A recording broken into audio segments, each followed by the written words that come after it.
This podcast is brought to you by Most Valuable Podcasts, leading the league in podcasting entertainment. Welcome, ladies and gentlemen, boys and girls, children of all ages. This is the Fast Break Podcast. I'm your host, Sean Anderson. Alongside me, as always, is Ricky Widmer. What's up, guys? And Dave Oster. Hey, everybody. And today we have a great podcast episode for you. We're going to be talking about the Anthony Davis trade. Boy wants out. We're talking about where the boy going to go. We're going to talk about the New York Knicks. We're going to talk about the Los Angeles Lakers. We're going to talk about the Boston Celtics. We're going to talk about Real Madrid. Probably not. Then we're going to talk about the Philadelphia 76ers with our boy Jake. We missed him in April, so he's getting his second May Patreon topic. If you want to be like Jake, and this is a perfect segue, check out patreon.com/MosoPodcast. We have a bronze tier where you can join our Discord and get early access to podcasts. We have a silver tier where you get all that stuff from the bronze tier, and you can throw out topics for any podcast that you want on a monthly basis. And then finally, at the gold tier, you could be like Jake and be on a podcast and talk about what you like to talk about. We're going to talk about, with Jake, what the direction for the Sixers will be now that they have, not that they've officially brought back Brett Brown as their head coach. So we'll talk about that. And then finally, we'll wrap it up with something that has been long promised, long awaited. ATL is finally getting their best fit video. We finally know that they'll be picking 8 and 10. They got screwed by the lottery, so we'll talk about them for their fans. So shout out to the ATL, shout out to Hawks fans. Y'all have been waiting for a very long time, so we're glad to finally give that to you. But again, check out patreon.com/MosoPodcast. Supporting us would mean the world to us. We'd absolutely love it if you checked out that page and gave to us. We're trying to create the best content for you, and giving to us on patreon.com/MosoPodcast makes that possible. But boys, let's jump into the AD trade. We talked about it a little bit with our live stream for the draft lottery. We touched on it a little bit, but let's get into it now. Officially, Shams reported that AD is not going to consider coming back. David Griffin wants to talk to him still, but most likely it sounds like AD is going to get traded. So where will he be traded to, and what likely will be the package that he'll be traded for?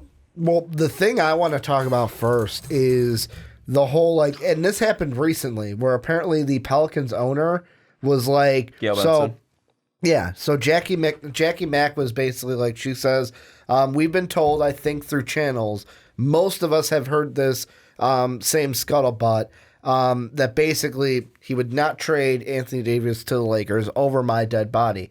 Apparently, the Pelicans are now double backing on this, where it's like, no, I didn't say that. We're totally going to trade him to the Lakers, to where I'm like, you calling Jackie Mack a liar? Because Jackie Mack don't lie, Dave. That's what I know. I think he's going to be a Knick. Like, to me, yes, we talked about after the lottery, the three teams, Lakers, Celtics, and the Knicks.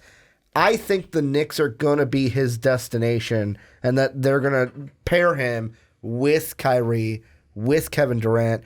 And I think with the Pelicans, the thing that this turns into that I really like is you can then get that number 3 pick and have a potential Zion RJ reunion in New Orleans. And to get more information on that Zion RJ reunion, you could check out the PTP with Sean and I this week. Look at you. You're a goddamn host. But yeah, we did talk about RJ and Zion possibly filling up, but we came to the conclusion that we kind of want to see these guys on their own. Yeah, I think it would be a little bit special. We get to see a little bit more out of each one of them, spreading their wings and growing metaphorically. I'll spread my wings and I'll learn how to fly.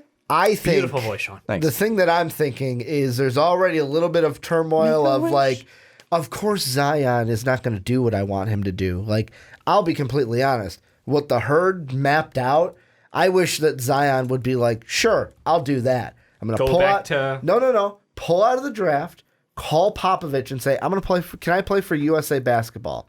And just play for USA Basketball. Still get the Nike endorsement, get to play with pros, don't have to go back to college, and can work with a class coach like Greg Popovich. That's what I would love him to do. He ain't going to do that, though. He's going to stay in the draft, and he's going to be a Pelican.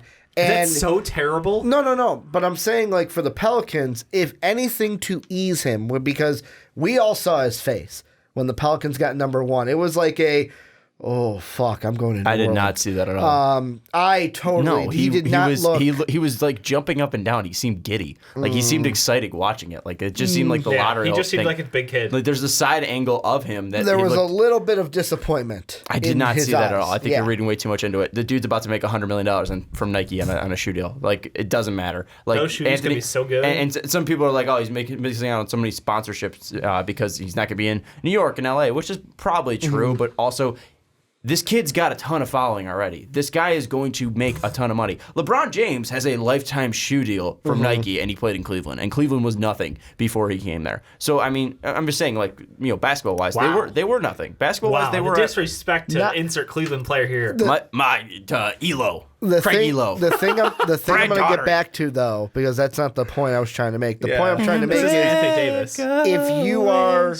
If you are trying to get him to feel comfortable. You make the trade to me with the Knicks to bring in someone who can also make him and help him feel comfortable in a situation he might not want to be in. But that's also because with the Anthony Davis thing, I think the Knicks have a better package than the Lakers.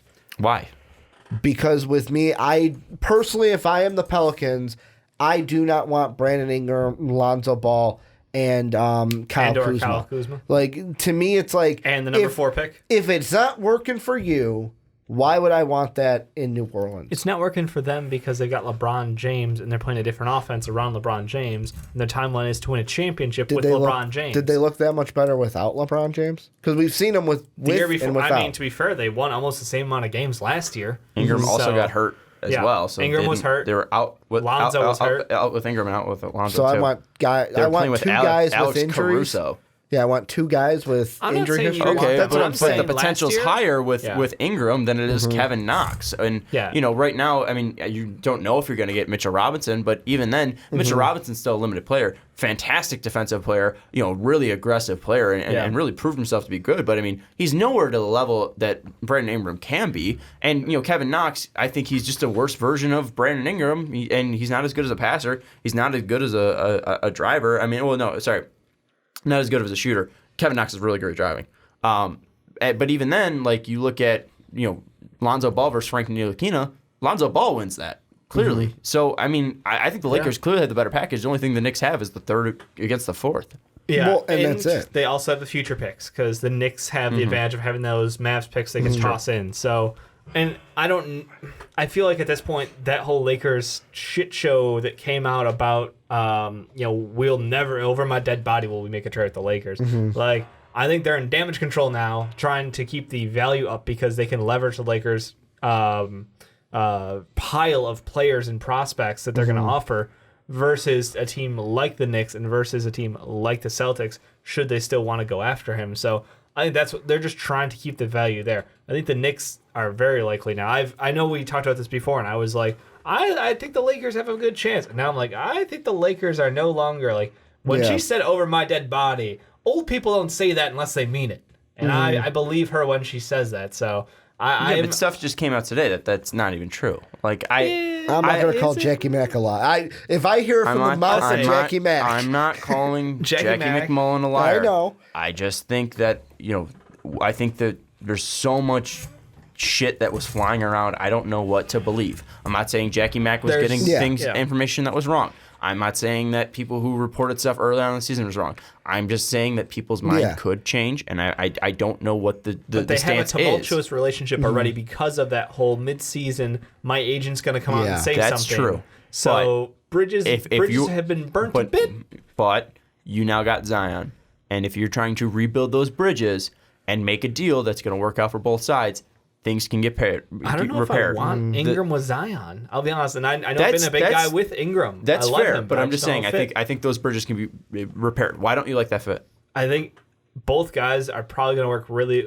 We know Ingram works really well with the ball in his hands. He drives well. He does the pull up shots. He's got good agility. It's just a matter of he's not a great off ball player. He's not a great catch and shoot 3-point guy. So. Yes, defensively, he's got the length. He's got amazing hands, always reaching, always gripping for the ball. It's awesome. But I think offensively, he has to be sort of a centerpiece on a team.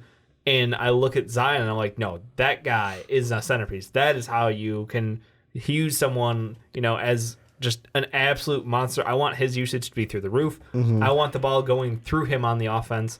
I don't want to have him be, even as option one, I would prefer the ball in his hands when he even brings up the court some of the times when you don't have your primary point guard on the court. And I think that's very much Brandon Ingram. They have similar roles to how they best succeed in my mind. So I think there's just a lot of overlap there. I would love to see hit. Honestly, I think like the Lonzo Ball thing would be cool. I think Kuz would be a great fit on that team. I don't know if the value is there without BI though. So I look at the Knicks and I look at the Celtics again. And the Celtics obviously with the Kyrie whatever's going on and Terry coming out and basically saying F you guys, I'm leaving. I don't know if they still want him. I don't know if they still are going to take a stab on AD with 1 year of contract guaranteed and the hopes to re-sign him. You've got an older Al Horford who at the end was getting a little tired. He's still a pretty good player, but basically how much can you keep in stock while getting Anthony Davis on the team and expect to make a run in the East where, yes, we don't know what the Raptors will look like next year. We don't know what the Sixers will look like next year. We got a pretty good idea what the Bucks, who right now are about to be up 2-0 on the Raptors, are going to be. Dave calling that, like, I think it's well into the third. And Dave's like, I'm just going to call him while we're recording. It's over. Now watch, they make a comeback. But they might make a comeback in the series. I think you bring up an interesting point about Ingram. However, is he just going to be only... I mean, because he is still young. Oh, he's super young, yeah. Is he only going to be a guy that works with the ball in his hands? Because obviously we talked about it with him playing off Zion, but I also think we saw it. I think him and RJ Barrett are somewhat similar, and we saw that work at Duke. I think that obviously Brandon Ingram with the ball in his hands is better, like RJ Barrett is. But I still think that he could be a decent 3-point shooter off ball. I still, his percentages aren't too off from what they were last year. He played less games, so the percentages are actually worse. But he was 41 of 105 in his sophomore year, and then he was 31 of 94. So it was like 39 compared to 33. But the actual difference wasn't that much. Right. He made 10 less, but also shot 11 less. So it's like, it's kind of cutting hair there. Right, but it's a situation of how many of those were catch and shoot and how many of those were a dribble up. Yeah, my thing is I still think that he can be a guy that can still be effective and still grow because he's only 21 right now. Yeah, and he's going to be 22 September 2nd. Yeah, so I think Jason Tatum's like 14. Counterpoint. Tatum's going to be 21, isn't he? I'm. Yeah, I know. You're too much time on Reddit. He just turned 21. So I mean they're both similar. And why do you like Tatum compared to Ingram more next to Zion? I think Tatum's just a very prototypical wing in the NBA today, where I see what Ingram can be, but it feels too ball dominant. Where Tatum, I feel like ball in his hands, he's deadly, but we've also seen him in smaller roles succeed, being able to be a great catch and shoot player. When it's team focused basketball, he was able to succeed last year in the playoffs. This year, obviously disappointing in the playoffs, but regular season, he was still pretty good when he had the time to shine. It's just they were so buried in wing depth, and they didn't really have enough to go around to feed all those mouths. You're trying to keep players' egos fed, and obviously Jaylen Brown and Jason Tatum are the two lowest guys on the totem pole, even though they're your future stars perhaps. I just think that Jason Tatum as the number 2 to Zion Williamson, that pairing gets me excited. But I don't know if they're going to be able to give enough outside of Tatum. And I think the difference between Tatum and Ingram isn't enough for me to be like, all right, well, let's write off the Lonzo Ball thing. Well, is it draft picks this year? They've got, 3 first-rounders? Yes, 14, 20, and 22. Yes, because I think they're right behind OKC, too. Surprisingly, I don't have Tankathon up for the first time. Yeah, because I think Utah's 23, Philly's 24, 25 is... it is 22, yeah. Boston, yeah. But the thing that I want to bring up is, after playing 35 games with LeBron, Ingram started to find a consistent rhythm, and in the last 17 games before he was out, 22.5 points, 3.1 assists, 5.5 rebounds, 40% from 3, and it was only on 2 a game, but I think that if he's next to Zion, the biggest thing that can change for him is he doesn't have to fit in a role. that was something that, when he's playing next to Lonzo Ball, he has to be a spot-up shooter because Lonzo's going to control the offense consistently, and he's going to be able to, dribble in and dish out to Ingram, and Ingram's going to be a spot-up shooter. And obviously that changed, later on in the season when we saw point guard Ingram. Yeah. And he changed, and we saw this development. And then right away, it was just going right back to it because, now LeBron's there.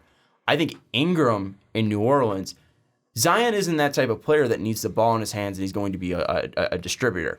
He might clog up the lane, which I won't like for Ingram, but I also think Ingram in the mid-range is pretty damn deadly. And I think if Ingram starts growing that confidence and being like, well, I can just attack any place on the floor that I want, then that's going to be huge for him too. And we already know that Zion's an offensive rebound machine. He is. So I kind of like that Ingram fit more than Tatum, because Tatum, yes, he's going to get his own shot. He can be his own person. And Jason Tatum's one of the smoothest kids out there. Oh, absolutely. I mean, he's got such a smooth, clean finish and polish to his game. Yep. I just think that Ingram's intrigue is so much more than Tatum, because I think Tatum is kind of developed already. I mean, Tatum's always going to be more, he can always grow his efficiency, he can always grow, his strength and stuff like that, but I think we've kind of seen the bag of tricks from Jason Tatum, and I don't really know what else he can add to his game. Off season. I think you're selling short on his development. I think he has a very mature game, is what I'm saying. Okay. I don't know what else he can add to become more dangerous. Like, yes, he can become more efficient, so he's going to be, he could bump up his points to like 25 a night on decent efficiency. But I don't know if he's really going to be able to develop this game some additional to like mid-range moves. Exactly. Like, I don't know what else he can slash and finish at the hoop. He can really add. Yeah. Where Ingram, he can become, and I know this is the pre-draft comparison. Say it. He can become Kevin Durant. You see, he can become it just because 6'9", 7'3" wingspan. Durant.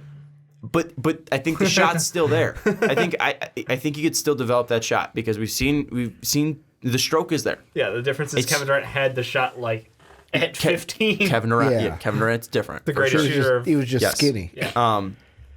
I mean, yeah, without a doubt. And we can mean Brandon Ingram's bone. Yep. I just think that if he gets an offseason where he puts it all into working on a shot, I think the form's there. I think he's got a quick release. It's all there. I think he just needs to keep working on it, and it could really develop. It's not KD level because obviously, again, like you're 100% right. KD stepped in, had an NBA shot right away. I just think that he can really develop and take it to the next level. It's kind of like what Jake was saying. We were kind of judging guys too early. He's about to be 22, and I think that he could take those next steps to be an all-around 3-level scorer especially with his length, because that's something Tatum doesn't have. Is that 7'3" wingspan, that 6'9" size too. Yeah. Like Ingram is silly. very, very long. The one thing I will say, and I had this thought today, and this is actually in favor of the Laker deal. This is the only positive I can think of from the Lakers offer, is that I don't have to trust David Griffin with draft picks. And you might sit there and go, trust David Griffin like Ricky. He's like built teams. What's up? This is what I was looking at. So during his time at the Cavaliers, these were his draft picks. The first one was Kyrie Irving. Pretty fucking hard to mess that one up. Because the whole thing I keep hearing is he's so lucky. He's gotten how many lotteries has he won in 5 years? To be fair, Kyrie was the guy who only played in a couple games. But I mean, out of that draft injury. class, Kyrie was the number one pick. It was sort of hard electric. to screw that up. Sort of electric. The next year, one they lost. They were at 4th overall. Took Deion Waiters. So I mean, not the worst pick, but also when you do look at what's after. Damian Lillard was in that draft at 6. No one's going to take Damian Lillard after you take Kyrie Irving. I know. Do that, they already had Kyrie Irving. But then the next one is the big one. Instead of taking Victor Oladipo, he takes Anthony Bennett. And then I get that the Andrew Wiggins one was they took Andrew Wiggins because LeBron was coming back. They traded him for Kevin Love. And then basically every other draft pick was out of the lottery because LeBron was on that team. And I look at that and I go, mainly it's the ones of like, I'm not saying they should have drafted Damian Lillard, but also I look at that Anthony Bennett one and I go, so out of the lotteries that David Griffin has won, really there was only that Kyrie Irving one that was kind of like the main one. So like there's a little bit of, is this the same thing with the Pelicans? Is this the same thing repeating himself? David Griffin comes in, he gets the can't-miss guy at number 1, Zion Williamson. And the Pelicans are going to be in the lottery again next year. I get that, but it's like you get like they're going to be in the lottery next year. Is he going to hit if they're not number 1? They're not getting that main guy. The thing I think is how this is going to play out. You think they're going to be in the lottery next year? I think so. I think the Pelicans are totally going to be in the lottery next year because Anthony Davis ain't going to play a game. Zion will be good. Yeah, but they're going to trade him to get assets. I still don't Zion. think they make the playoffs in the West. So... Yeah, I don't think they make the playoffs. Young talent that has just played with LeBron, technically, if you're going with the Lakers, right?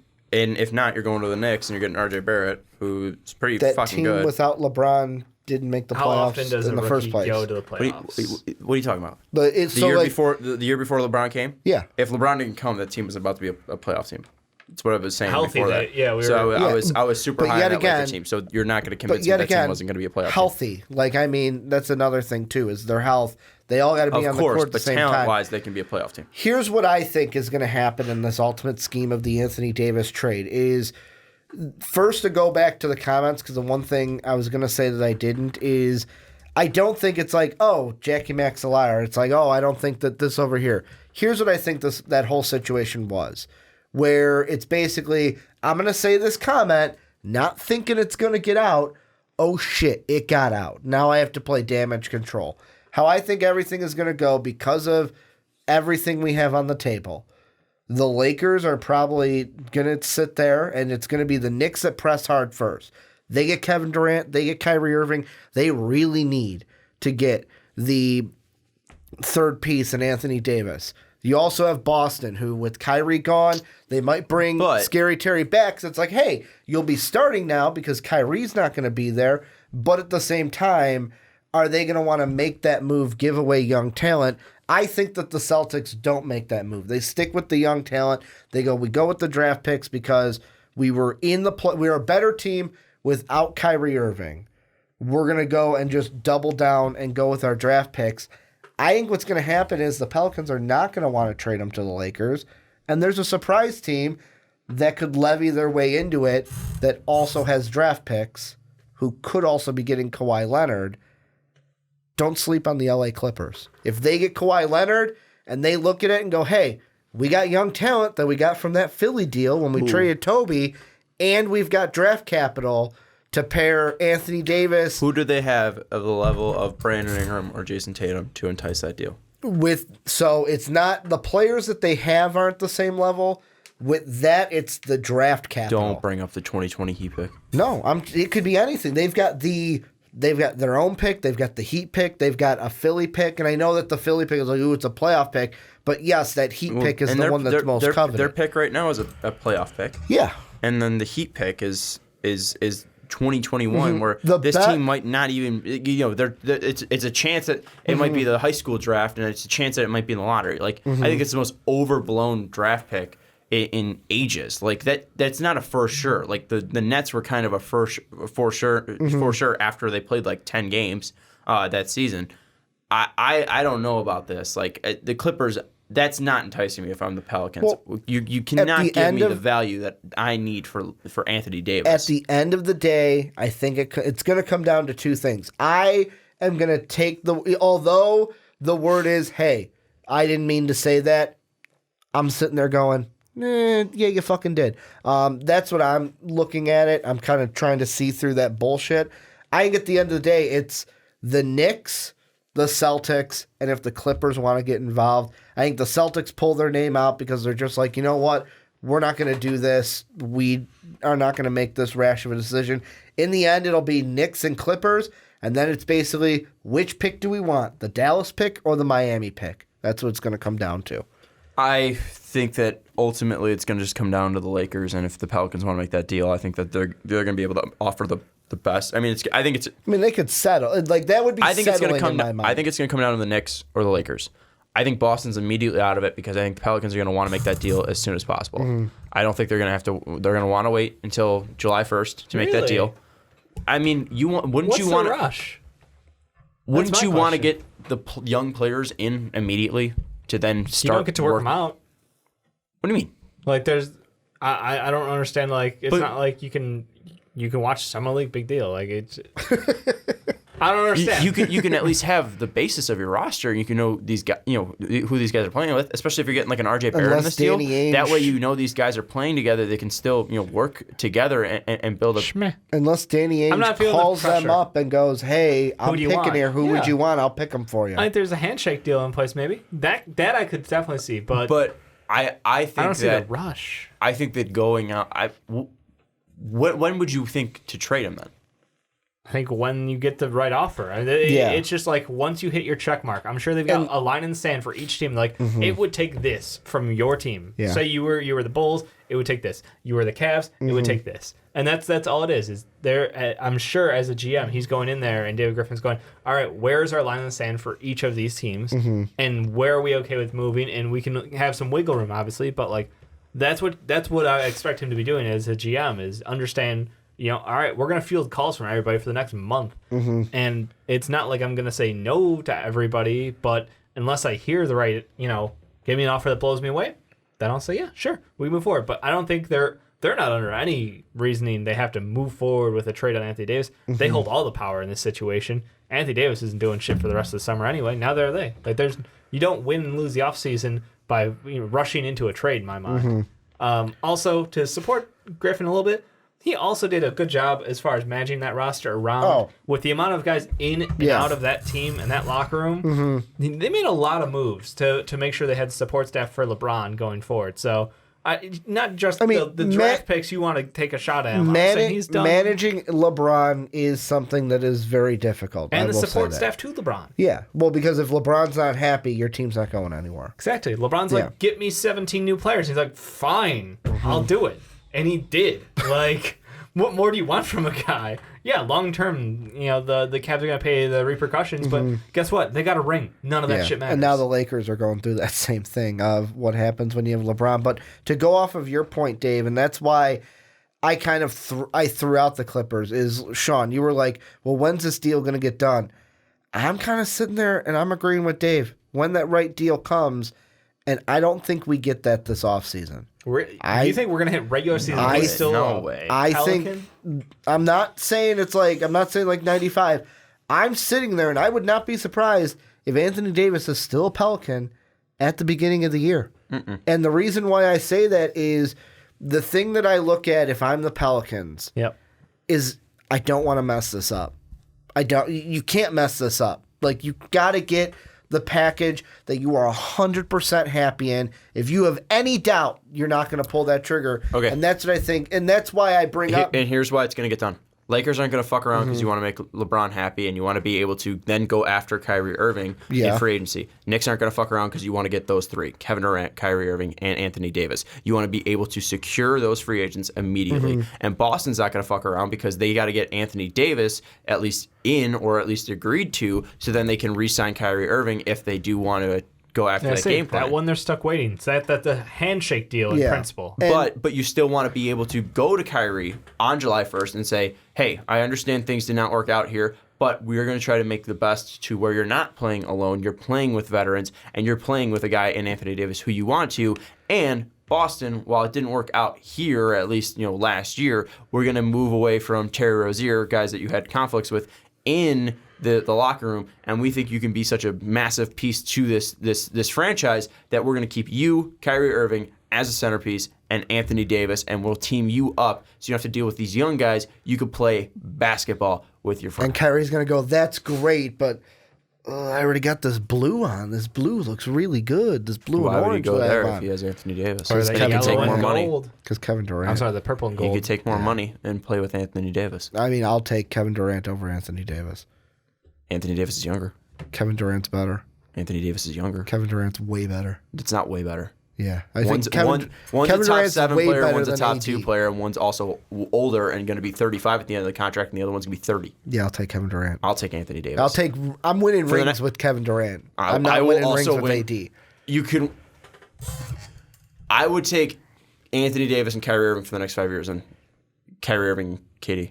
I'm going to say there's a better chance of winning a ring. Like, if you're talking about the Celtics, like, you're still sitting on Al Horford and Gordon Hayward. Horford's gone at the year. at the end of the year. No, I'm saying like this year, I would say they have a way better chance of winning a championship than the Knicks would. Smart's with coming back too. Yeah, with just Kevin Durant and Kyrie Irving, Mitchell Robinson, and Lonzo Trier and Dotson. And the thing to go back to what you were saying, which, no Ron Baker. That's how Who's you lose. taking the shots? God damn it! Who is making the shots? because you make a good point. Like all the other teams, the Knicks, the Lakers, they're gonna want to press to get it done.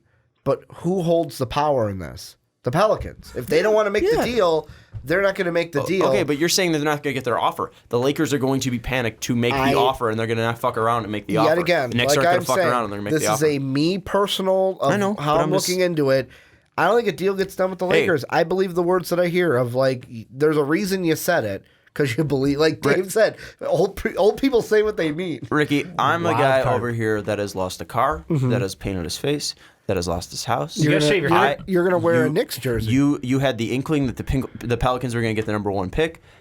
I have been wrong so many times. Yep. I am just saying my piece. You're saying your piece. I'm not saying I'm right. I'm not saying you're wrong. And that's I where... just think I would find it hard that by July 1st we don't have a clearer idea of where Anthony Davis is going to go because teams need to make free agent pushes. And the thing that I was looking at, Dave, before you give your wild card bitches, is if it goes into the regular season and these wild cards come out, the only teams I looked at was who's got extra draft capital. And these are the teams that do. Not saying that they're all going to trade for him. Yeah, there's only 3. The Hawks, the Bucks, the Clippers. And 2 of those, I don't think... Like, the Hawks, it's not in the timeline. I don't think 100%. John Collins, 2 first-round picks this year. And I had prepped this because that was my wild card pick. Yeah, because I kind of love it. Think about it. You knew John Collins is a perfect trade-off piece. I love John Collins. He's a fucking hype monster. But at the same time, Anthony Davis, guys. Anthony Davis, Trae Young, Kevin Huerter, the 44-year-old... Vince Carter locking it down at the 3. Which pick I'm putting both. Both of them? Okay. Both this year. More next year. You get this done. Are you kidding me? Is the Cleveland pick involved? That's a 4 seed in the East next year. No joke. What's your give me that starting roster though next year? Trae Young, Kevin Huerter, Vince Carter. No, Taurean Prince. Vince Carter. Taurean Prince. Who got minutes when the games counted? Vince Carter. Taurean Prince. Anthony Davis, Dwayne Dedmon. Like, that roster is going to the playoffs in the East. You can't tell me it's not. Jesus Christ. I love it. Could you imagine these Hawks fans that are like all bummed out that they have like the 8th and the 10th and it's like, oh yeah, we're getting Anthony Davis. You're about to get a segment talking about the Hawks later. Yeah. You don't even want it now. Yeah. You just want to hear about Anthony Davis on the Hawks playing with Trae Young. Can you imagine the pick and roll? I would love pick and pop. I would love if Anthony. Could you imagine the Pelicans if they? Because that would be a complete like, you know what? Fuck you. To both AD and to all the teams that wanted to trade for him. I think Anthony Davis would love the ATL. And you know who we're not talking about? We're not talking about Zion and RJ playing together. We're talking about Zion and Cam playing together, baby. The team's getting back together, baby. Also. And you're getting Goga. Also. Goga. Look at the Hawks as a sneaky, attractive option for free agents. They've got money to spend this offseason. We're not just talking about Anthony Davis coming. We could go ahead and sink like a Klay Thompson. Ooh. Anthony Davis, Klay Thompson. I guess I would put Vince Carter on the bench then, but stubbornly. So you got Trae, Klay, Huerter. Yeah. Trae and Klay? Trae, Klay, Huerter. I mean, that's Anthony Davis and Dwayne Dedmon. They could go after a Boogie. I'm sorry, Steph, but Trae and Clay's got a better ring. They could reunite Boogie and AD. Dave, I fucking love it. I'm going to go home and play 2K. We're ending this segment. We can't beat this. This is the greatest thing. Hawks, trade for Anthony Davis. You're welcome. It is the best damn thing in the world. Yeah, trade for Anthony Davis. That'd be fun as fuck. Yeah, because the only other team that's got draft capital is the Bucks, and I don't think Giannis and AD are not going to work together. My wild card's the Cleveland Cavaliers because fuck that come out of nowhere. Yeah, because a package of Kevin Love and Tristan Thompson's really going to get them going. And picks. And JR. JR. Keep the soup away. Mm-hmm. Now, it would be the gumbo in New Orleans. I think the wildest card would be Minnesota, and it's Wiggins, AD, and future picks. Oh God. Yeah, horrible. So many future picks. Yeah, it'd be so bad. All right, just keep them away from Chicago. Who? He doesn't want to come to Chicago. That's I the know. funny Why do you thing want about to it. keep him away from Chicago? Because he'd be the biggest that would- superstar since Michael Jordan. Yeah, but that would set us back. We're How? not on that timeline. How would it set us back? We're not on that timeline. I said Sean. us. That's how pissed off Yeah. I am. How would it set it back? We are not going to win a championship with AD. We'll go to the playoffs. You and be know in what's going to help purgatory. you more win a championship? Getting AD than not having AD. Yeah, but we'd have to give up too much to get him. What? So What would you have to give up? Markkanen? yeah, like pretty much the our seven? entire young talent and picks. You're Markkanen? Yeah. The 7th. Yeah, You might have to give up Otto to match contracts. Otto. probably another young piece, maybe like a Wendell. Probably a future first. Yeah, but like, because think about your Laker offer of Lonzo, Ingram, and Kuzma. I don't think they're actually going to do that. I think it's going to be 2 players. I think it's gonna be- probably 2. Even if it's Lonzo and Ingram. I think it's Ingram, Lonzo, and the 4th. Because I mean, we have to look at the Kawhi trade. Kawhi was the top. Was them putting top 10 Kuzma player, on the just like- podium, them saying like, "Hey, you're the one we're not going to trade." Maybe. I think be. the thing with Could be. I think Just thought about that right Mind now. games. I think the thing with at least you got to look at the Kawhi trade. Top 10 player, just like Anthony Davis. You got an all-star in DeMar DeRozan. You got Jakob Poeltl, and you got the 27th pick. Yep. That's not crazy. That's not much. Like you got So the what, all-star. Zach, a young player in the 7th. If we're going similar, but like the 7th is way better than the 27th. But that would be like Hutchinson. That's the comparison of Poeltl. Yeah, it would be. It's a spot-on comparison, too. I don't know. That sounds like highway robbery somehow. Yeah, because it's Anthony fucking Davis. And also, we didn't know what Kawhi was going to do, and Kawhi was not a for sure certain. Like, it feels like wherever Anthony Davis is going to get moved to, it feels like he's going to sign. It just feels like he doesn't want to play in New Orleans. Yeah. I mean, I sort of am getting that feeling out of him. I don't know. I don't know. I think that I'll put if I've put fake money because I'm not putting real money. God no. I'll say Sean's like, I it all lost in, so much Sean. already. I'll say Lakers. For some reason, I don't like Rob Pelinka. Like, and what? No, fuck it. It's the Knicks because I was wrong last year about the Lakers, and I'll be wrong this year about the Knicks. I'll hedge my bets. So either I'm right about the AD stuff, or I'm right about the KD Kyrie stuff, and that way I'm either losing, I'm losing fake money, or I don't have to wear a Knicks jersey. What a pussy bet. Then in Thanks. that case, I'm going Hedging my bets, baby. In that case, I'm going wild card, bitches. It's the Clippers. It's the Clippers Cavs. going to get AD. Atlanta Hawks. I love Home it. to Anthony Davis and Boogie Cousins reunion tour. Jeez. Young player. Malik Monk, the 12th pick. The moist one. Miles Bridges, Frank Kaminsky for Anthony Davis. Michael Jordan would throw in 6 first-rounders. Michael Kidd-Gilchrist counts as 6 first-rounders. But let's move into the next topic, and that is Wet Boys. We are going to be talking about the dampest of dudes, the soggiest of shooters, the moistest of men. These are our Wet Boys. I still can't talk, but that was the best take we got, so fuck it, let's do it. This is where we give credit to the guys that absolutely popped off, had historic performances, or were just Steph Curry in the past 2 games. Ricky, give us your Steph Curry of the day. No, yeah, mine's Steph Curry. Like, this guy went off.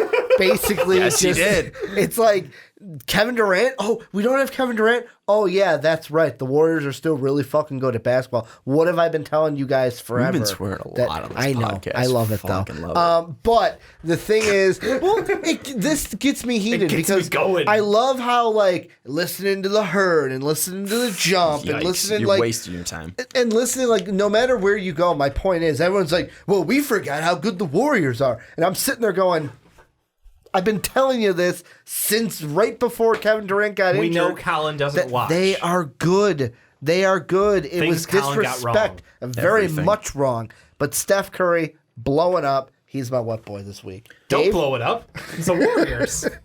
Dave, My wet boy is also Steph Curry. My Steph Curry of the week goes to Steph Curry. game 2. Game 2, apparently. I don't even care which game it is. I was picking the Skyfucker anyway. Doesn't matter.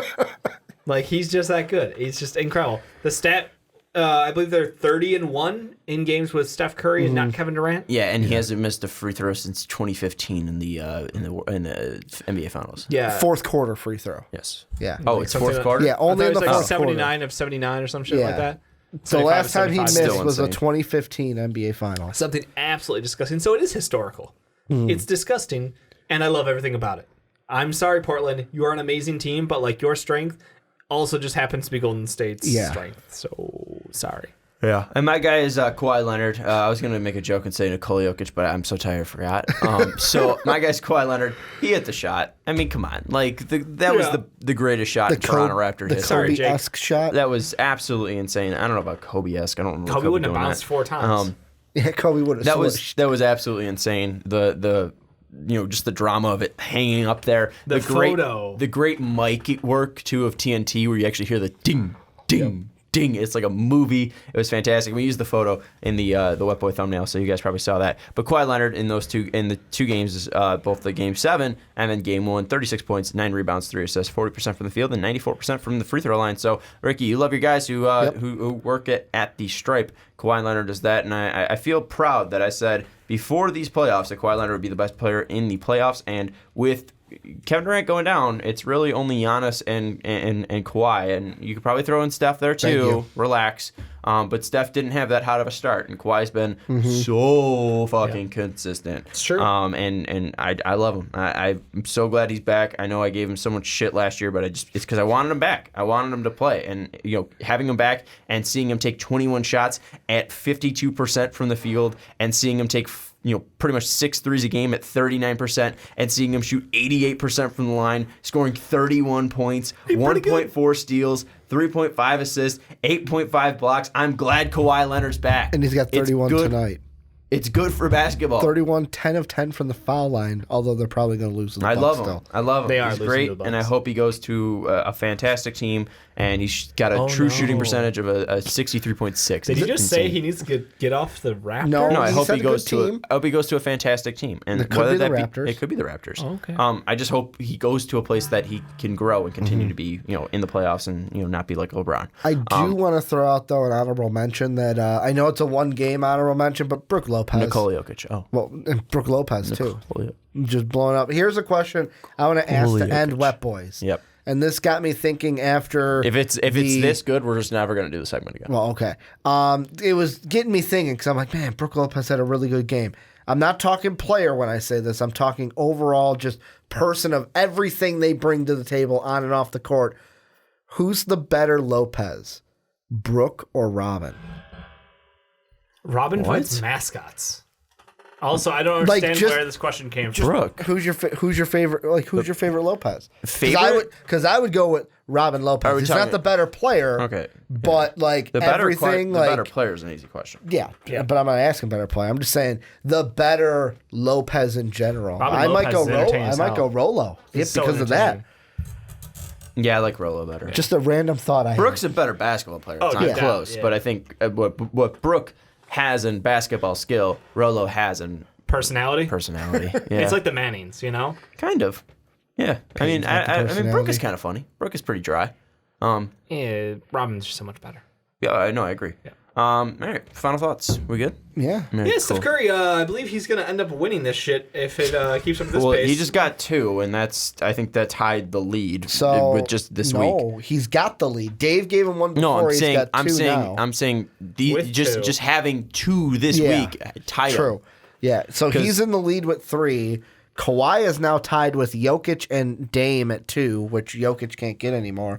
And then Derek White, Kevin Durant, and Jimmy Butler are at 1. Butler had 2. Yeah, you got to ring that bell. Butler had 1 last week. Ring the That bell. last week. Steph Curry But has Jimmy Butler. Sorry, Jake. Can't get any more Wet Boys. Steph has 3. Yeah. Butler has 2. Yeah. Kawhi has 2. Yeah. Clay has 1. Yeah. Giannis has 1. Mm-hmm. Lillard has 2. Durant has 1. Jokic has 2. Yeah. Derek White has 1. Then we didn't add the ones from last week. So Giannis and Clay also have 1. Sick. All right. And that's your Dope Wet Boy, housekeeping. that's your Wet Boy update, and hopefully Kawhi Leonard wins some more because I hope he takes it home. Because Steph Curry Series getting not 2, looking so good right now. kind of annoying. Hey, he put up 31, so I could just give it to him Are again. we going to get 2 sweeps? Are we going to I get 2 hope sweeps not. here in the conference finals? I hope not. Seth might We had fall such an amazing last round that I don't want a sweep. I refuse to accept it. As long as we get an NBA Finals, I don't care. That's all I care about. Well, we So- will get an NBA No finals. meteor- no, I said Meteorite. I said a good NBA No, you Finals. Hopefully we get a. finals. Yeah. No meteorites hitting the earth. No mass. Dude, my grandma just died. Extinction. Come on. I'm sorry. I'm sorry, Sean. But let's move into the next topic, and we are going to welcome in for the second time this month, because we missed him in April, our buddy Jake onto the podcast. And Jake, last time we talked, the Philadelphia 76ers were alive in the playoffs. And unfortunately for 76ers fans like yourself, Kawhi Leonard hits that crazy shot that bounces off the rim. I know you hate that I'm even bringing it up. Dave now making the noise. That out of my mind. Why do you got to do that? Anyways, Jake's on the line. We're going to talk about the 76ers and what they need to do for the 2019-2020 season to be successful, possibly getting to the Eastern Conference Finals. If you do want to be like Jake, check out patreon.com/mostvaluablepodcast. By now, you most likely know the spiel. If not, you heard it in the intro. But Jake, I've been talking to you, and obviously I know this has been a very open and fresh wound for you.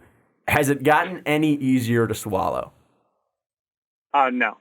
I will say that some of my other sports teams have trained me to deal with heartbreak. I've done it 2 years in a row with the Saints. So I'll be okay. I mean, I would be much more worried if we didn't have two of the best young players in the league. But so while I think we should have been in the Eastern Conference Finals this year, there's always next year. Let's just dig right back into that fresh wound real quick. And let's do both fresh wounds of the Saints and the Sixers. Which one was harder? Oh, yeah. The Saints, because it literally was the Super Bowl. Yeah, I think so, it too. Was like we would have beaten Tom Brady, too. And they admitted it publicly. The ref screwed you, too. It wasn't like, Kawhi hits that crazy shot. This was easier to deal with because we literally just lost to a great player. Like, tip your cap to Kawhi. He's a great player. Yeah. I can't wait to see him in a Clipper uniform next year. Well, and you have Jesus, but you have excuses too. Like Joe wasn't fully healthy. Like if Joe was fully healthy, that could have been a completely different series. We lost Game 7 on the road to a buzzer beater on like the 6 bounces. Like you don't even, you know what I mean? It's just it's how it is. Well, let's get into the first big news, and that's going to be Brett Brown. There was rumors that he was going to get fired after Game 7 if they lost, and we were kind of just waiting for it, and you were like, I don't want this to happen. I think it'd be a bad move. There's no one really out there. And then they lost Game 7, and you're like, they should probably fire Brett Brown. And then they brought it back. You're like, no, this is the right move. Are you still thinking that bringing Brett Brown back for the 2019-2020 season is the right move as the Philadelphia 76ers head coach? Yeah, currently we're the state the team's in right now. I think it was the right move. He's developed an entire culture around the team, and you can see in the exit interviews with the media the day after the loss, a lot of the players like Ben, Joe, Jimmy, they pledged their support to Brett Brown, and Mike Scott even said that he wants to be back here and he wants to be playing under Brett Brown before he was brought back. I just think firing him would add insult to injury, and I think if you fired him too, it'd be much harder to bring back a guy like Jimmy Butler, because Jimmy Butler has, I think, bought into Brett Brown's system as far as we can see. And if you would have fired him and brought in a coach, and that's the other part is, if there was a quality coach out there that we could have gone and got if we fired him, then I would have been okay with it. The disrespect to Ty Lue. Lue. There really isn't. Ty Lue, I mean, it turned on the Lakers. It shows you where he is. I don't know. I just think if there was a better candidate, I would be okay with it, but there really isn't anyone out there that I'm like, wow. Like last year, I think there was an abundance of coaches that were available to hire, and they were quality coaches. But this year, I literally, Monty Williams was the only, like, the highest one. He was our assistant coach. So, I mean, I don't know. I don't know. I think it's the right move to keep him for another year. Now, before I want to jump in, because there's a lot I have to say, and there's a lot Dave has to say, we have to go to Ricky, because you were all aboard the fire the Brett Brown train. Yeah, still am. I was going to ask you, are you still on that train? And obviously you just answered it. Well, I agree. I have a host. I agree with Jake. I was all over the Brett Brown fire train. I still am. I feel like he is not going to be the coach that brings them to a NBA Finals. Okay, but do you think he deserves to be fired?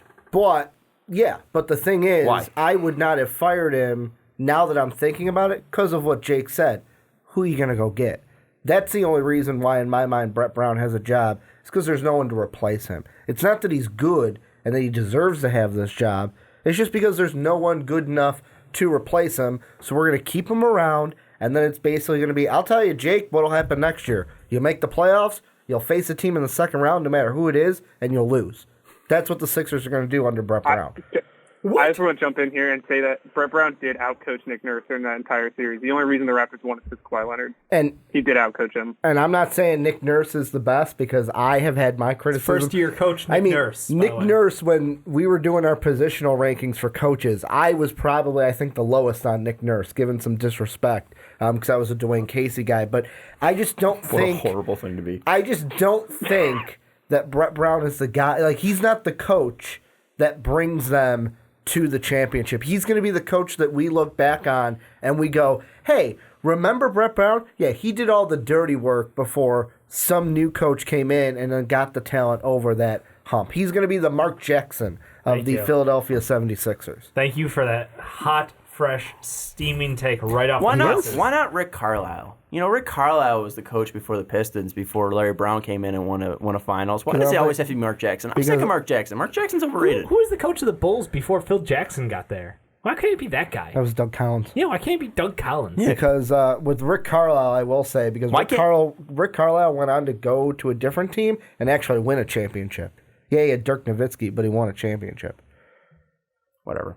Doug Collins didn't win a championship. No, I know. Doug Collins? I'm saying with his Carlisle. Doug Collins is a good one. What about our boy, the glasses dude, who's currently running the Lakers, who was the coach before Phil Jackson took over for the Lakers? Who's the glasses dude? Rambis. Yeah, Rambis. Kurt Rambis. Come on, Kurt Rambis was the coach before. I literally like the. I mean, that guy's a weirdo. Throws a mean clothesline. Though. You obviously want to jump in on this whole Brett Brown thing. It's the same take I've heard for like a year and a half now. I don't know what he did bad in that series. Like, that's the thing. There was no fireable offense from Brett Brown in that series. Last year there was. Yeah, he got out-coached and the floor wiped by him by Brad Stevens. Yeah. Brad Stevens wiped his floor. When T.J. McConnell is the best player on your team in a series, you got problems. Brett Brown had no idea how to call timeout at the right situations in that series. He got absolutely outcoached. He had no way to talk to these guys in the huddle after he called the timeout. He had no way to rally these guys up and tell them the play. They looked lost out there after every single timeout. Yeah. It wasn't this way in the playoffs, and I don't think there's a way to be looking at this and be like, this is Brett Brown's fault. The only thing that I can point to, if we want to get into it, in my mind, is Ben Simmons' usage on the offense. I think that he has yet to find a way to include Ben Simmons in a half-court offense in a manner that actually draws any sort of respect or attention. Like, that is just, you're playing 4-on-5. Ben Simmons can do tip-backs from, the low post. Mm-hmm. But basically, he's just a nothing out there. And that's what kills them. And at this point in time, your defense is pretty solid across the board. You've got great shooters. You've got a couple facilitators out there. You clearly have your big men. You have your closer. But what does Ben Simmons do in the half court? And that is so much of the game, Jake. Am I making too much out of this deal, or is this like the big glaring weakness on that team right now? No, I think the big glaring weakness is the backup center position, and I think that's what ultimately lost them the series. Is the fact that they have to play Joe. Joe played 43 of 46 minutes in that last game. You should. It's an elimination game. If you're not playing 40-plus minutes, you're doing something wrong. No, he's saying like on average, Joe. No, he said in the last game. Okay. Yeah, and to begin the season, he played 30 of 31 games, which is just, if you see, and I think Embiid even mentioned this in his exit interview, they need to treat him like the Raptors treated Kawhi this year. He doesn't need to play 80 games, and I think 70 games. I think Joel, he was given too much freedom, and obviously he wants to play every game, but I think the training staff needed to step in earlier in the year and say that you need to sit games here and there, because game number 25 on the road against Boston doesn't matter in the playoffs. Like, I agree. It just doesn't matter. And also to touch up on the Brett Brown thing, I think he coached 3 different teams this year, basically. Like, I don't disagree with that. Obviously the opening lineup, and then the Jimmy Butler trade, and then we traded for Toby. For Toby. And Bobby. And that trade was questionable. But I just think you just got to give this. I mean, this team is still so young, and Ben Simmons is 22, and B's 25, I think. And I just think give him time. I mean, give him time. Ben Simmons, I think that's more of his own fault. He needs to be able to shoot a jump shot. And Brett Brown already caters enough. He already has to get Tobias Harris a lot of shots. Obviously, Jimmy has to get his shots. Joel has to get his shots. And it's hard. It's hard. Ben Simmons, Joel Embiid are hard to match up together in the half-court offense. Well, both of their strengths are the same thing. Yeah, I think that's one of the biggest things because, a lot of the pundits out there were talking about, like, well, how come you can't use Ben Simmons like X or Y? And a couple of names tossed out there were, like, Jokic and Giannis. 2 very big polarizing players, ball in hand, dominant offensive players. Obviously, they do it differently. Jokic works with the ball in his hands, able to facilitate extremely well, but he's usually working the high post. He's not typically bringing the ball up too often. And then, obviously, with Giannis, like, he's just an absolute freight train with the ball going up the lane, drawing all that contact, drawing all that attention, and dishing out, where Ben Simmons shies away from contact. So, like, I mean, we have a couple guys with similar abilities that you could template off of, but we're not seeing anything out of Ben. Here's what I know we're talking about Ben, and I feel like Ben's going to get it really in depth, and I just want to add this to Joe because I think we can kind of close the book on Joe and then go straight into Ben because I know Ricky's chomping at the bit to throw out a nuclear take. Hold the horses. Hold the horses. Well, you're gonna drop the bomb soon. Don't worry. I'm thinking about something about Joe actually. All right. Ben. Well, the thing that I just want to throw about Joe, I'm gonna hang up. The thing that he's not gonna do that. The thing I want to throw about Joe before you jump in was just I counted up 9 back-to-backs that Joe played, and I said this to Jake too, and I don't even think I heard those comments from Joe. Was I think he should have been doing what Kawhi was doing, playing 33 minutes and 64 games and 9 back-to-backs. That's too much for a 7-foot big man. I mean, Kawhi Leonard, who doesn't condition professionally. Yeah, I think something that Joe needs to do is clearly be in that 60 game range and be in that like 25 to 30 range. He really shouldn't exceed it unless it's the playoffs. Like 45 minutes in Game 7 of an elimination game, that's when he should be pushing himself. And if we see him pushing himself and he's fully healthy and he's not dealing with an illness like he was throughout that whole that whole 7-game series, he might have been more effective out there. He might have been able to close that other than that shot just a little bit. Now, clearly, I'm not blaming Joel Embiid for that loss, but if he was healthier, that series could have totally flipped. If he wasn't dealing with sicknesses every single game and getting IVs, this might have been a series that they would have been able to win. Now, I'm not blaming this on Joe. People get sick. Again, I just want to throw it out there that I think that's a big thing that Jake said that Joe wants to do is be more treated like Kawhi, and I think it'd be a smart thing for his career. What was you going to say? I'm going to hold off first off from the Michael Jordan jokes because not everyone can be Michael Jordan. But no, not everyone can be a flu game Michael Jordan. The serious thing, though, with Joe, and I don't know if this goes like Jake, I don't know if you blame this on the backup center position or like me, I kind of blame it on the rest of the team of it was a glaring like, what the hell's going on? When it's like Joe's on the floor, they're plus 90. He leaves the floor, and it's like, what the hell happened? Like the Sixers are being outscored so much when he's not on the floor to where in a playoff series, it's like that's why the rest is important because you can use those minutes when they count. But to me, that is glaring. It's like, how bad is our defense that once we take one player off the floor, the rails fall off of everything, and it's like we can lose a lead like that. He's probably going to be like first or second team defensive for the NBA. I mean, pretty good. Yeah, I'm just saying, when I don't know, I don't remember the exact stat. I remember reading it after Game 7. And like the minute 40 that he sat in Game 7, they were minus 12. And that it's what happens when you downgrade for the best big man in the NBA to Greg Monroe, who can't make a layup. And that's half on ownership and that's half on the players. I mean, and I'm not a coach, obviously, but if I was that worried about playing my backup centers, I would have had Ben play some backup 5, which they didn't. And I think Ben's more than capable of playing a backup 5. And especially against Marc Gasol, because Gasol was refusing to shoot the ball in that series. So, I mean, I don't know. I think this summer that's going to be a big priority, whether they look to bring back Noel or Dwayne Dedman's out there or Rolo's out there or whatever that is. Somebody has to be signed as backup center. And while as much as I love Boban, he can't play in the playoffs, and that was evident because he can't play pick and roll defense. Yeah. No, I mean, it is a struggle out there to find somebody who can soak minutes without just hemorrhaging points for them. Yeah, and I think one thing, too, is I think the one player we haven't given credit to is Marc Gasol. And I know Joe has been injured, too, but Marc Gasol also played some pretty decent defense on him. In that 7-game stretch, he only averaged 17.6 points per game and 37 shooting. And Joe was banged up, for sure. He was sick. He wasn't fully out there. But Marc Gasol was a difficult challenge for him out there defensively. Yep. And clearly, defensively, Joe's a monster.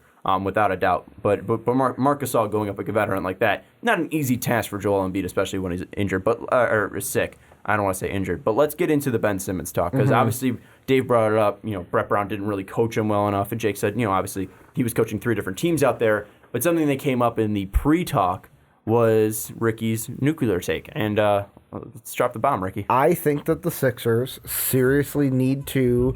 I'm not saying do it today. I'm not saying do it a week from today, but I think next season, a big topic we are going to talk about numerous times is should the Sixers trade Ben Simmons? And the reason why I say that is it's not just, he played bad here, let's trade him. It's first off, if he doesn't develop a jump shot, I don't think he works with Joel Embiid. And you're obviously, if you had to pick between Joe and Ben, you're picking Joe. I'm picking Joe 10 out of 10 times, and I'm picking between the two. And the thing that I also look at is if he's not going to be able to develop a jump shot and he's going to be the same player that he was this year, he's an RFA after next season.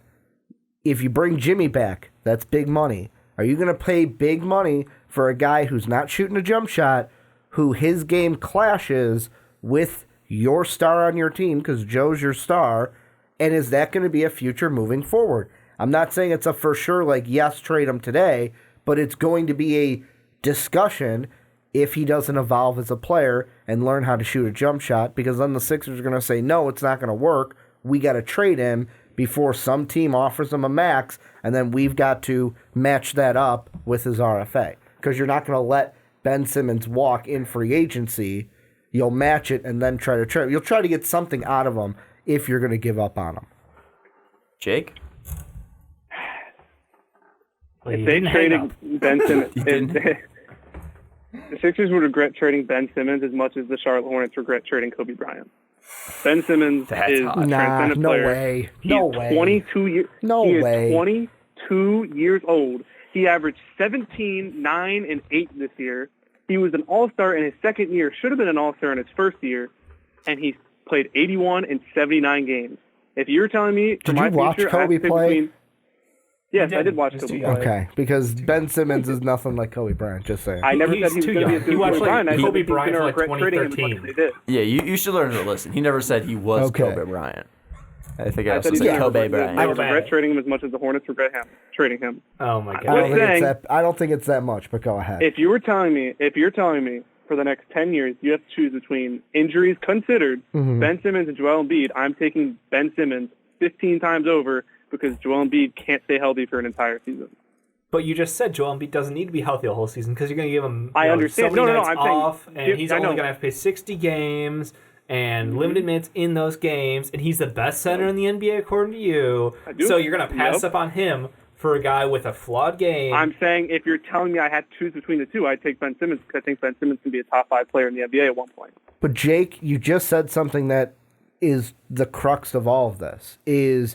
It's not just the trade Ben Simmons. It's can Ben Simmons and Joe coexist together? And if you're going to, and I'm fine if you're going to sit there and say, well, I'd pick Ben.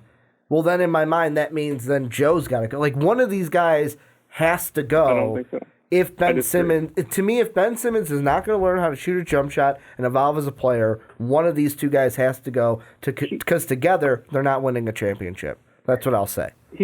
He's 22. He just finished his second year in the NBA. You have to give the guy time. They have unrealistic expectations for young players nowadays.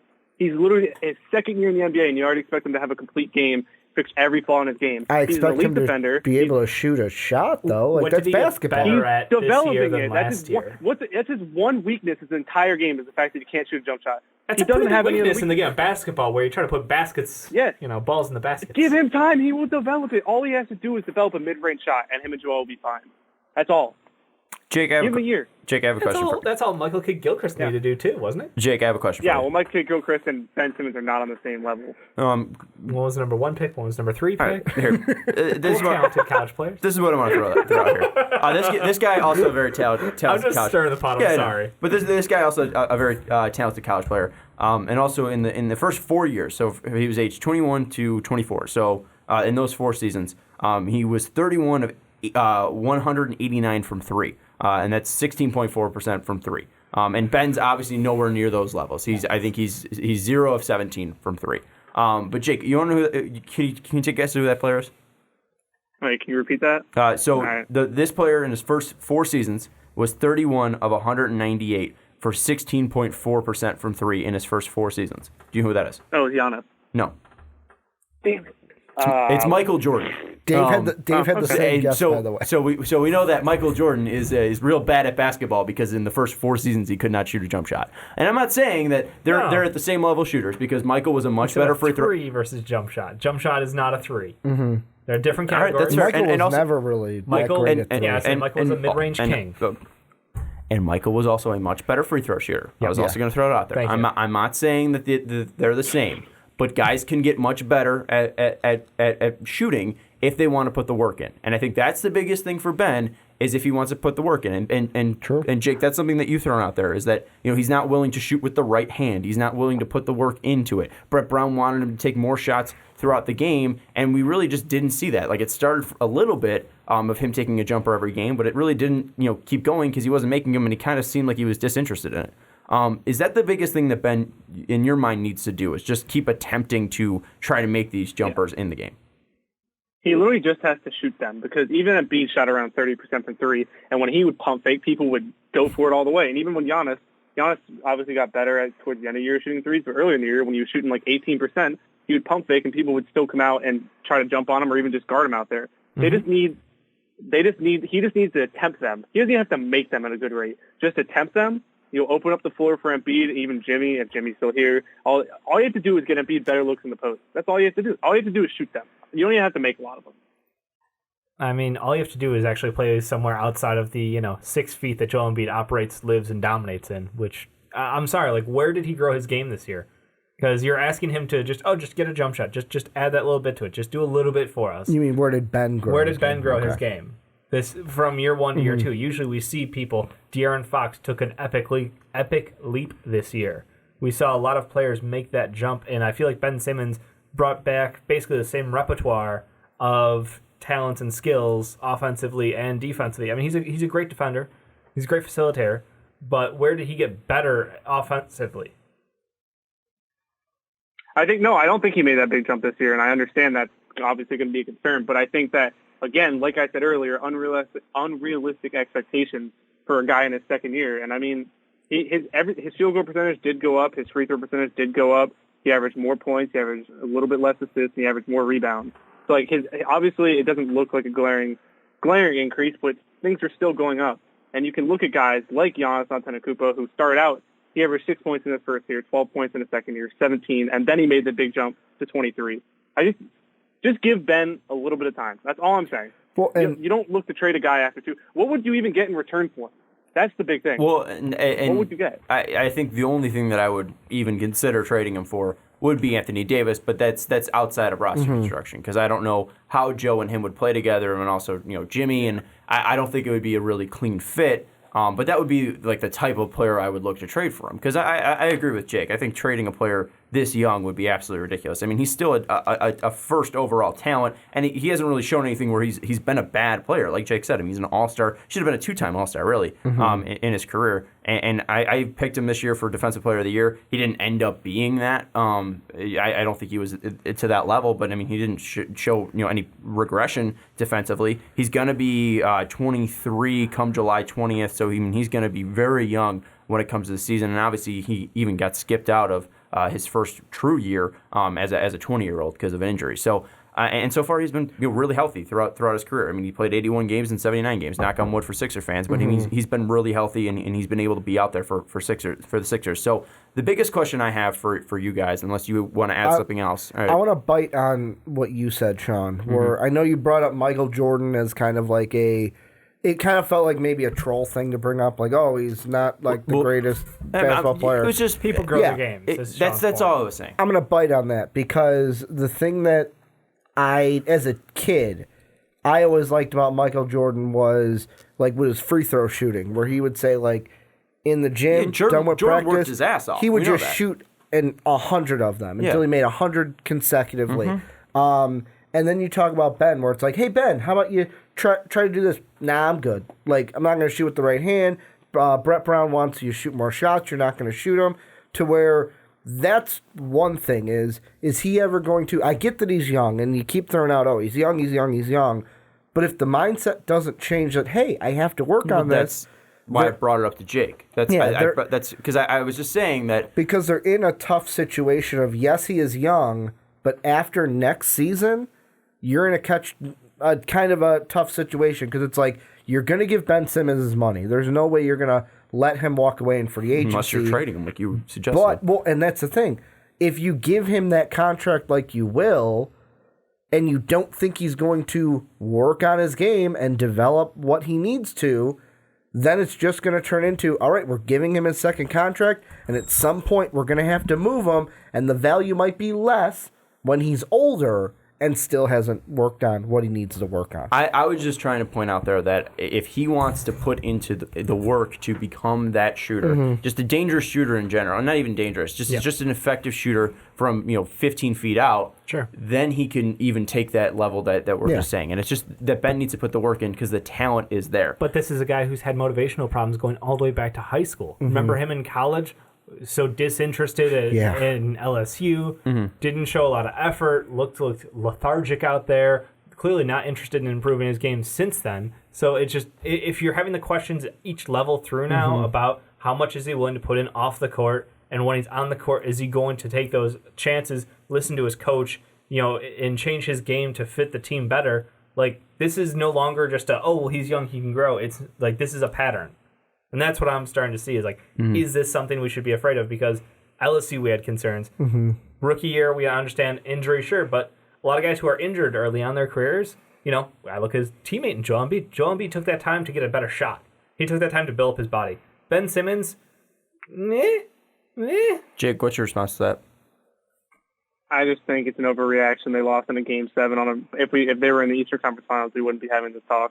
I mean, Ben didn't do I think Ben is still the problem. Offensively, I still have the same question marks. It's not like that one series did anything for him. It's just anytime you're in the playoffs. Was he really that bad for you in the playoffs? I think he was still pretty damn good in the playoffs, and he was an elite defender in the Brooklyn series. I would say he's a good defender, but that's not what I'm talking about. I would say my problem my problem with it is, did he overall have a bad performance? No. But the thing is, I can't remember if it was after Game 2 or Game 3 of the semifinal series, but it was along the mark of when Ben Simmons is the third scorer for this 76er team, they're winning astronomically. Where it's like if Jimmy, Toby, and Embiid are the 1, 2, and 3. And I kind of look at that and I go, if you're okay with that, that's fine. But also it's like, maybe it's the number one pick thing also, where it's like, you expect him to be one of your top 2 scorers. But his job also isn't to be a top scorer. I mean, his job is to pretty much be a massive point guard. I mean, that's the thing. And yes, you want a number 1 overall pick to be that option. Anthony Davis, Kyrie Irving, LeBron James, et cetera, But, I mean, we look at him, and I still find him to be the best player in that draft, without a doubt. I mean, his talent is still astronomical. And the one concern that I will bring up is just you do look at those games that he had, those 12 games that he had in the playoffs, and they're not near his season averages. 13.9 points, 6 assists, 7 boards, which is near the same, but 57.5% from the field. His field goal percentage was up 62, but he was taking less shots. So the one thing that I was a little bit concerned was the fact that he didn't become this massive great distributor and just started taking back reeling back his shot attempts. He started reeling back his shot attempts, and he kind of just seemed like he wasn't involved as much as in the offense. And that's just the concern that I have with him. Does it mean I want to get rid of him? No. I still think that this is something that they need to explore. Let's move now to free agency, though, because that's something that's big. Will Jimmy Butler stay? Will Tobias Harris stay? What do they need to do to help Joel Embiid and Ben Simmons? Because Ben Simmons and Joel Embiid are going to be there no matter what. Brett Brown as well. So what are you guys looking at least in the draft and free agency, to help this team, the 76ers, get to that next level? So where Brett Brown's not fired after this year, Ricky, where Jake's not having to deal with an Eastern Conference semifinal loss for the 3rd straight year, where Dave can see some progression out of Ben Simmons. What kind of players do you need to see around it? Do you need to see Jimmy Butler back? Do you need to see both him and Tobias Harris back? Do you need more bench depth? Do you need a second string center? What are you guys looking for, at least draft first and then going into free agency? I mean, for me, the biggest glaring thing is you need to re-sign Jimmy. If Jimmy goes to another team, hit the panic button. Because the thing I liked about Jimmy on the 76ers, because Jimmy left a bad taste in my mouth leaving Chicago, with how that team and those veterans kind of imploded. And it was basically Rondo and the young guys against D-Wade and Jimmy Butler. But I think on the 76ers, Jimmy Butler's kind of been like, not a glue, but a guy that lights the fire under their ass, and is also, like Brett Brown, for everything that I criticize him for, the one person that made him a better coach than he was last year was Jimmy Butler, because Jimmy Butler is not afraid to challenge him. Like the game all four of us went to, where Jimmy Butler went into the locker room and then had to come back out for the final shot. What was he saying coming out of the locker room? We better fucking play a better shot. Like, we better have a better fucking game plan for this last shot. And that's the key guy. Draft, I'm not really 100% sure. It depends on what happens in front of him, obviously. Free agency, I think Toby's gone. I think Toby's going to get a deal with a different team, and he's going to go to whatever team that is. But the big thing for me is I'm getting Jimmy Butler back on this team because he is the major, I'll say, glue for the 76er team. Yeah, I can't disagree with the Jimmy Butler piece of that just because he is. You can see the connection with him and Joe, and I think that he has a good fit, good mentality for the city. Everything about him is super likable, and I think the media portrayal has been kind of hilarious as it's flipped over the past 2 years. As far as how they need to fill out around that, I think the draft you're looking for either an older wing like a Cam Johnson who can give them that three-point shooting from the outside, give them the spacing and the size, or you look to a backup center, either like a Bruno Fernando at that point in the draft. If Goga falls, maybe that would be an interesting one. Sean and I did a quick topic on that one on the PTP. If you guys want to check that out, plugging that in shamelessly. And those would be like the two key things. I don't know that I would go for a bench point guard in the first, but in the to start the second round, I know you guys have a couple of picks this year in the second. So if Ty Jerome for some unforsaken reason falls, if a Carson Edwards, he had a bad combine. He did, but he's a professional player. Like, you look at him and like on the court, that's a guy who has results, who has leadership, who's worked with the team for years. I would look towards a Ty Jerome or Carson Edwards maybe in that second round if one of those guys is available by your pick. Could be interesting. I don't know. I think if I'm looking at the Sixers, I would honestly consider moving up because you have some assets that you could attack. And I'm just looking at Tyler Hero. Mm-hmm. I think it'd be interesting. Get shooting around him, and it's a cheaper option for J.J. Redick. He's not going to be J.J. Redick, but then maybe they won't be going to him late in games and actually going to their star and Joel Embiid, and not just running. Jake literally called what they were running in their last possession. Yeah. They were just going to run off the screen. Screen handoff to J.J.? Exactly. Jake called it beautifully, literally, play by play, second by second. And they went right to it. If I'm the Sixers, I'm going after Tyler Hero because that way, you could always add centers, late in free agency. You can find people to help them. You don't need a star to be your backup center. And I think that the Sixers, you can get a guy on a veteran deal. We saw what JaVale McGee did for the Lakers. I mean, there's always players out there that can add something. And I think you could find that guy then. But I think you need to find a cheaper option because I think JJ's going to walk. And that way you can go after both Jimmy and Toby. And even if you don't get Toby, you at least get Jimmy. And that's the biggest thing for me. Jake, where do you stand on all this, at least free agency and draft? Starting with the draft, Elton Brand said they're going to probably target defense and shooting. So I would assume that means wings. Because wings is definitely probably not going to be able to bring James Ennis back because we don't own his bird rights. So the max we can offer him is like $1.9 million, I think. So he'll probably walk and get more money somewhere else. 3-and-D wings. I'm not really that educated on the back end of the first round, second round of the draft, but I assume there's some people there they could get if they don't decide to trade up. I think it would be a good idea to trade up. I think they have 3 picks in the second round or something like that. And with that many picks, obviously you're not going to take them all and use all the players. And then moving on to free agency, I think you offer Jimmy Butler the 5 years, $190, just to make sure, basically guarantee that he comes back because you can't really lose Jimmy and Toby. I mean, you still have Ben and Joe, so you wouldn't be screwed, still be a playoff team.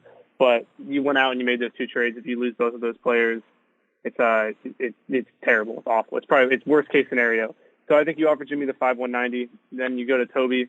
If he wants a max, you probably let him walk. I don't think he's a max player. I think he had a really good contract year. But I don't think he's a max player. Maybe $20 million is the max I'd offer him.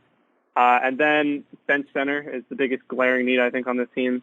Backup point guard, you could just bring back T.J. McConnell probably. He's fine for the regular season. And then Dwayne Dedmon's out there. Ed Davis is out there. Robin Lopez is out there. I mean, any veteran center is fine. It just needs somebody who can play some goddamn defense. Literally, in the playoffs, they had to play 3 minutes a half. It's funny because we brought up Goga, we brought up the Nets, and Dave was literally like, Ed Davis needs to be off the Brooklyn Nets because he was so trash and got torched by Joel Embiid. So it'd be hilarious if they brought Ed Davis on. he's a fucking ball of energy. The man rebounds like a motherfucker, but like, yeah, you put him up against true centers and he just gets balled down on. Like, it's a size advantage, you know. And I guess as a backup center, there's not, you know, I don't know how concerned I would be against him going up against a 30-something-year-old Marc Gasol at this point, or in the East, like you don't really have to worry about a ton of great centers. So it's just those unique matchups are going to challenge you. Yeah, I think Dwayne Dedmon's the number one option on that backup center. If they can get him, I think he would help the team so much, especially in the playoffs, because I think he can just do everything. He's not elite at anything, but he's just good at everything, and he's a good veteran to have. But like I said, the number that's the thing is I don't know if I think they're going to do their best to keep Dwayne Dedmon, the Hawks. Yeah. Oh, probably. I don't know. They could. I'm just saying he's a free agent. I'm saying that if he hits the market, he should be your number one option. I did hear you earlier in this episode mention Nerlens Noel coming back, and that kind of shocked me a bit. Do you think that's actually potential? I don't know. Depends how much the Thunder offer him. I see it hard. The Thunder have been one of those teams that not a lot of players leave, besides what Kevin Durant obviously did. But I think they have a pretty good culture there, and I think it might be hard for him to leave. But if he does leave, he'd come back to Philly. I mean, screw, we'll take it. I don't know if he'd come back. That relationship salvageable? I mean, I think he's an amazingly defensively gifted center. Trade him for nothing. Yeah, I was going to say, his value was, 2 seconds? We didn't get any. We got Justin Anderson for him. Yikes.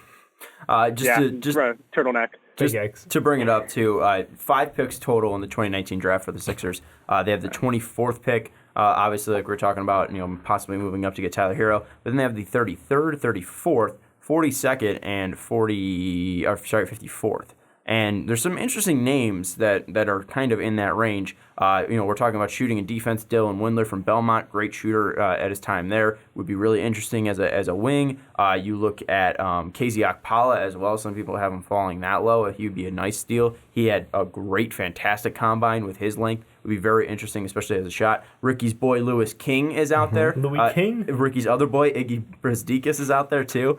So some interesting players out there, even Darius Bazley, if they want to take out on a project. So, maybe they don't like him. Maybe they don't try to move up. But, even some mocks have you guys taking Cam Johnson, who's, already a great shooter. I think, though, overall, what this team needs is just to bring back Jimmy Butler and have that leader, because maybe that does fire up Ben Simmons a little bit. And if you have those three, you at least have your core. And that way Elton Brand can try to be creative in the draft and try to go after some players possibly using those picks. Some guys with possibly some rough contracts, but they can at least still play. Maybe they're not worth their contracts. But even then, I think you can look at that and maybe you just even replenish that second unit. And you go out and just get 4 new players to add to that bench, because this team, you haven't had that. I mean, we talked about Jake recently. I think we have 5 hits in the past, 7 years or something like that, or past 5 hits in the past 20 picks or something like that. It's bad. Trust the process. But I think the thing is like the ones that you have hit, you've hit for a reason. Landry Shamet, great shooter, and obviously you moved down to him to get the Tobias Harris move. You obviously saw that one. Ben Simmons, easy to see that one. Joel Embiid kind of fell in your lap a little bit, but there's been times where you guys have been able to find out talent, and I'm interested to see what Elton Brand would do, especially with 5 picks if he keeps them all. But what about the pick last year, Zaire Smith? Is this kid going to contribute at this level? I mean, I know he had the health issues where he nearly died this past year, but a full healthy offseason to get in shape. Like, what's his contribution going to look like next year? Yeah, I want to say we also took Mikal Bridges, actually, but then we traded him for that Suns pick. Yeah. So, I mean... Really just opening up that wound again. Yeah. Yeah. I mean, I like what we got with Zaire. I looked what I saw at the end of the year with Zaire. I think he could be a good bench player. I mean, he's an energy guy at the least. He plays very good defense.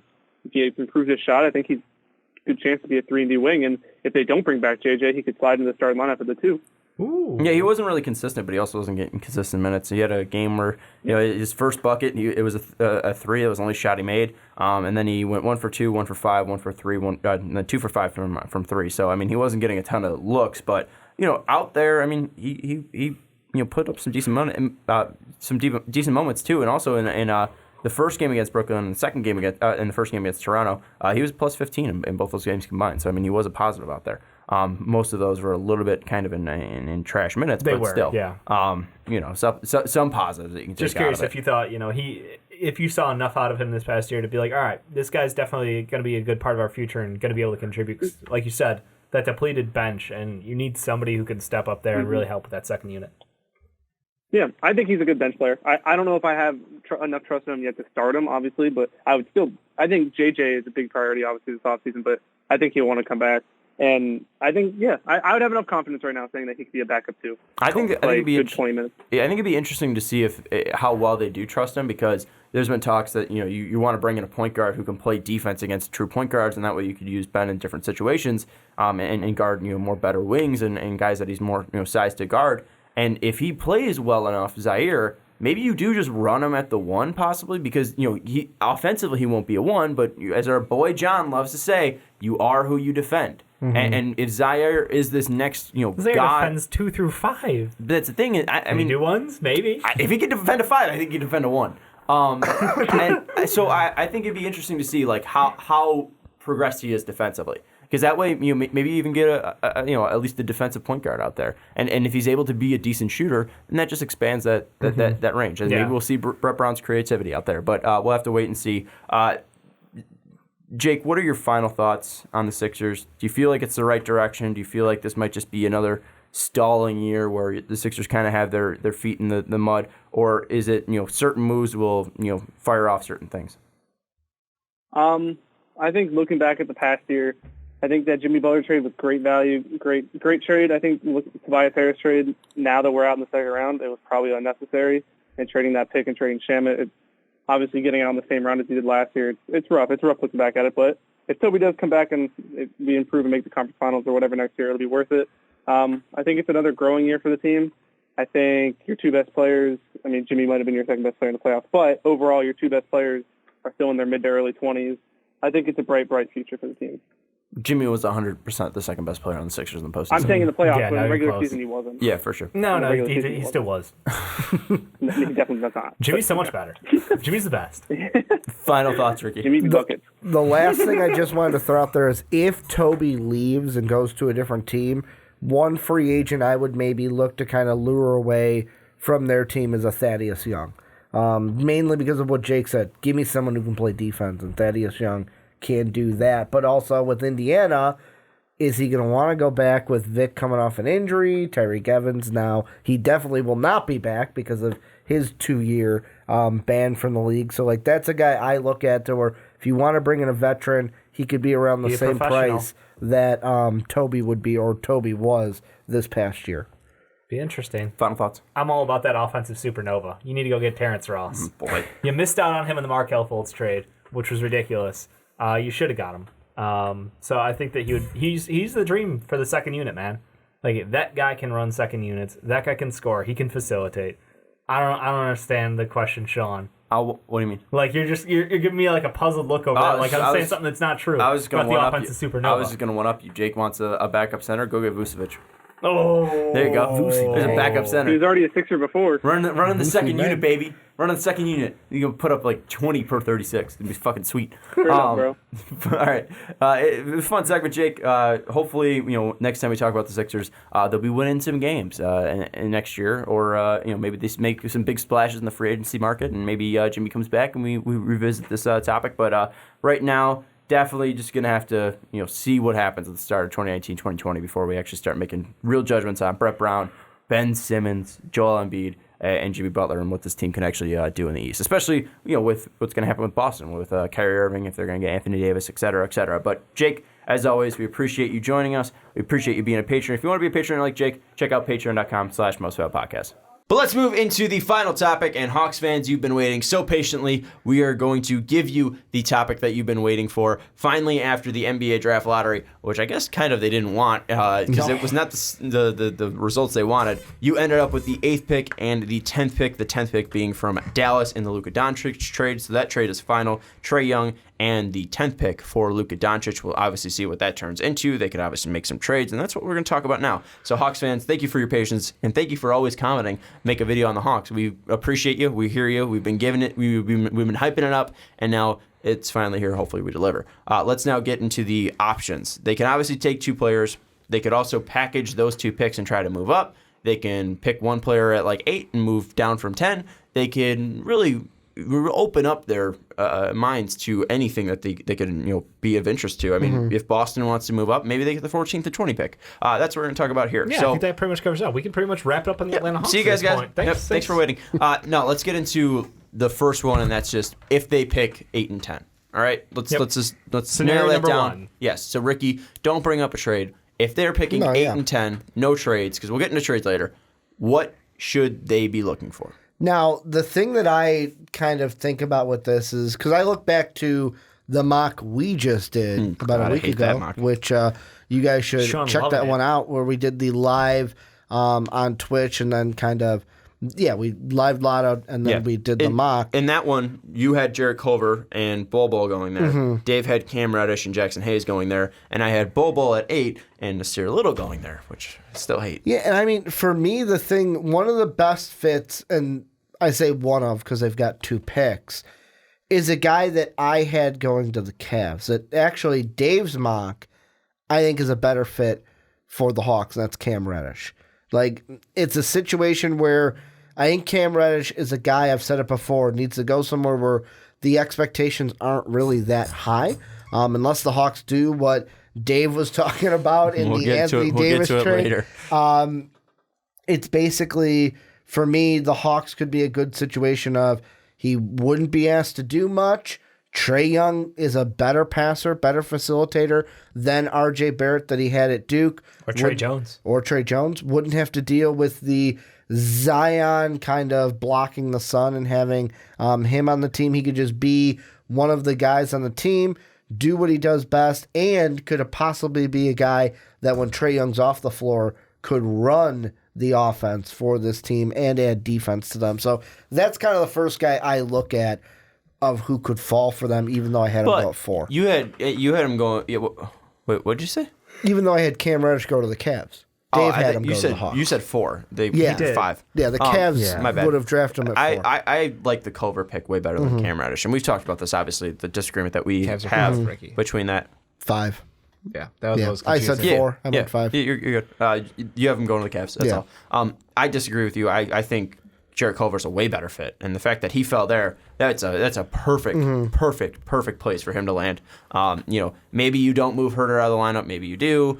Yada yada yada. This kid can be a spot up shooter. He can be a secondary ball handler, and he's going to be instant defense no matter what. I think he's perfect next to Trae Young. I think that's why you move Herter to the bench, because I think he's that good of a defender right away. Just slide him over. And I think that he can be that good of a spot up shooter. Now, that's going to then bring up the fact of, people, and especially our boy Nicodamus on Twitter, we're going to be like, well, then why don't you have the Lakers going Jarrett Culver? Well, that's because I think that Darius Garland's ceiling is so much higher than Jarrett Culver. But if he's next to a great point guard like Trae Young, and I think that speed is going to really help him rather than like LeBron slow trotting, pacing, using 24 seconds of the shot clock. I really think that Jarrett Culver would thrive in Atlanta. I think playing at that high speed, getting guys really open would be huge. I love that fit of Culver, and that's a great value for them at 8. Yeah, if he was available at 8, I actually think you killed it on that one, Ricky. Sean, for all the reasons you mentioned, and then just the pairing of Trae Young, having someone else he can defer to when he does get dealt up, because of his small size, he uses his quickness mostly to come off of screens to try to get open shots or to create for others. But there's sometimes where it's just like that defense focuses in on him. He needs someone else who can step up, and Jarrett Culver can be that guy. So I would be intrigued to see, him paired up with Trae Young leading that offense. Be really exciting. Are you upset if you're a Hawks fan? Let's say you are looking at the kind of 2-3 position at 8.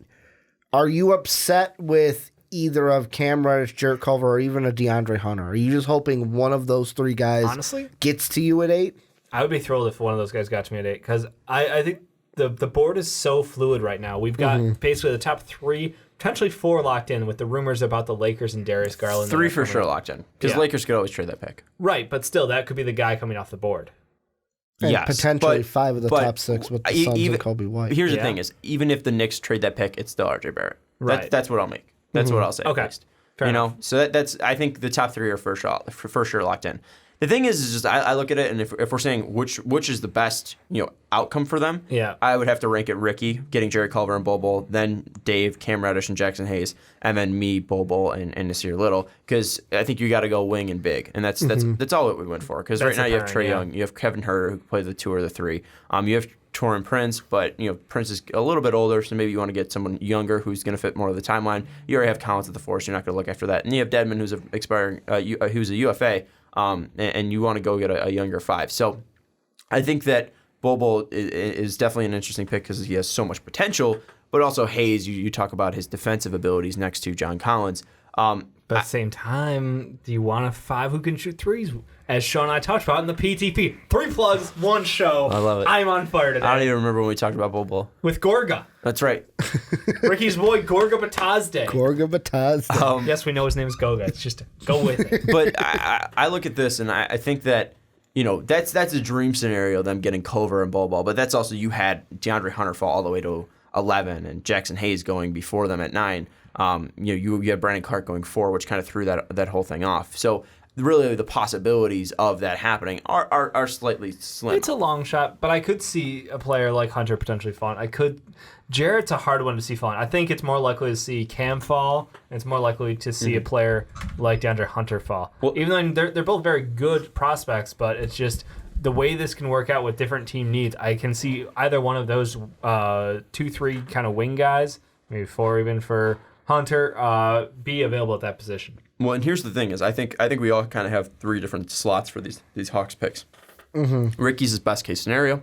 Dave is what's probably most likely going to happen: Cam falling, or most likely to happen: Cam falling and Jackson Hayes being available.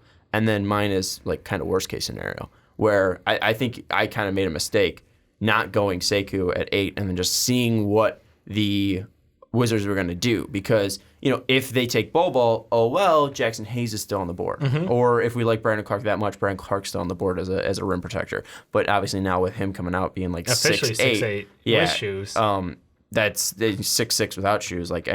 Very concerning his size, and I don't know if he will be a rim protector.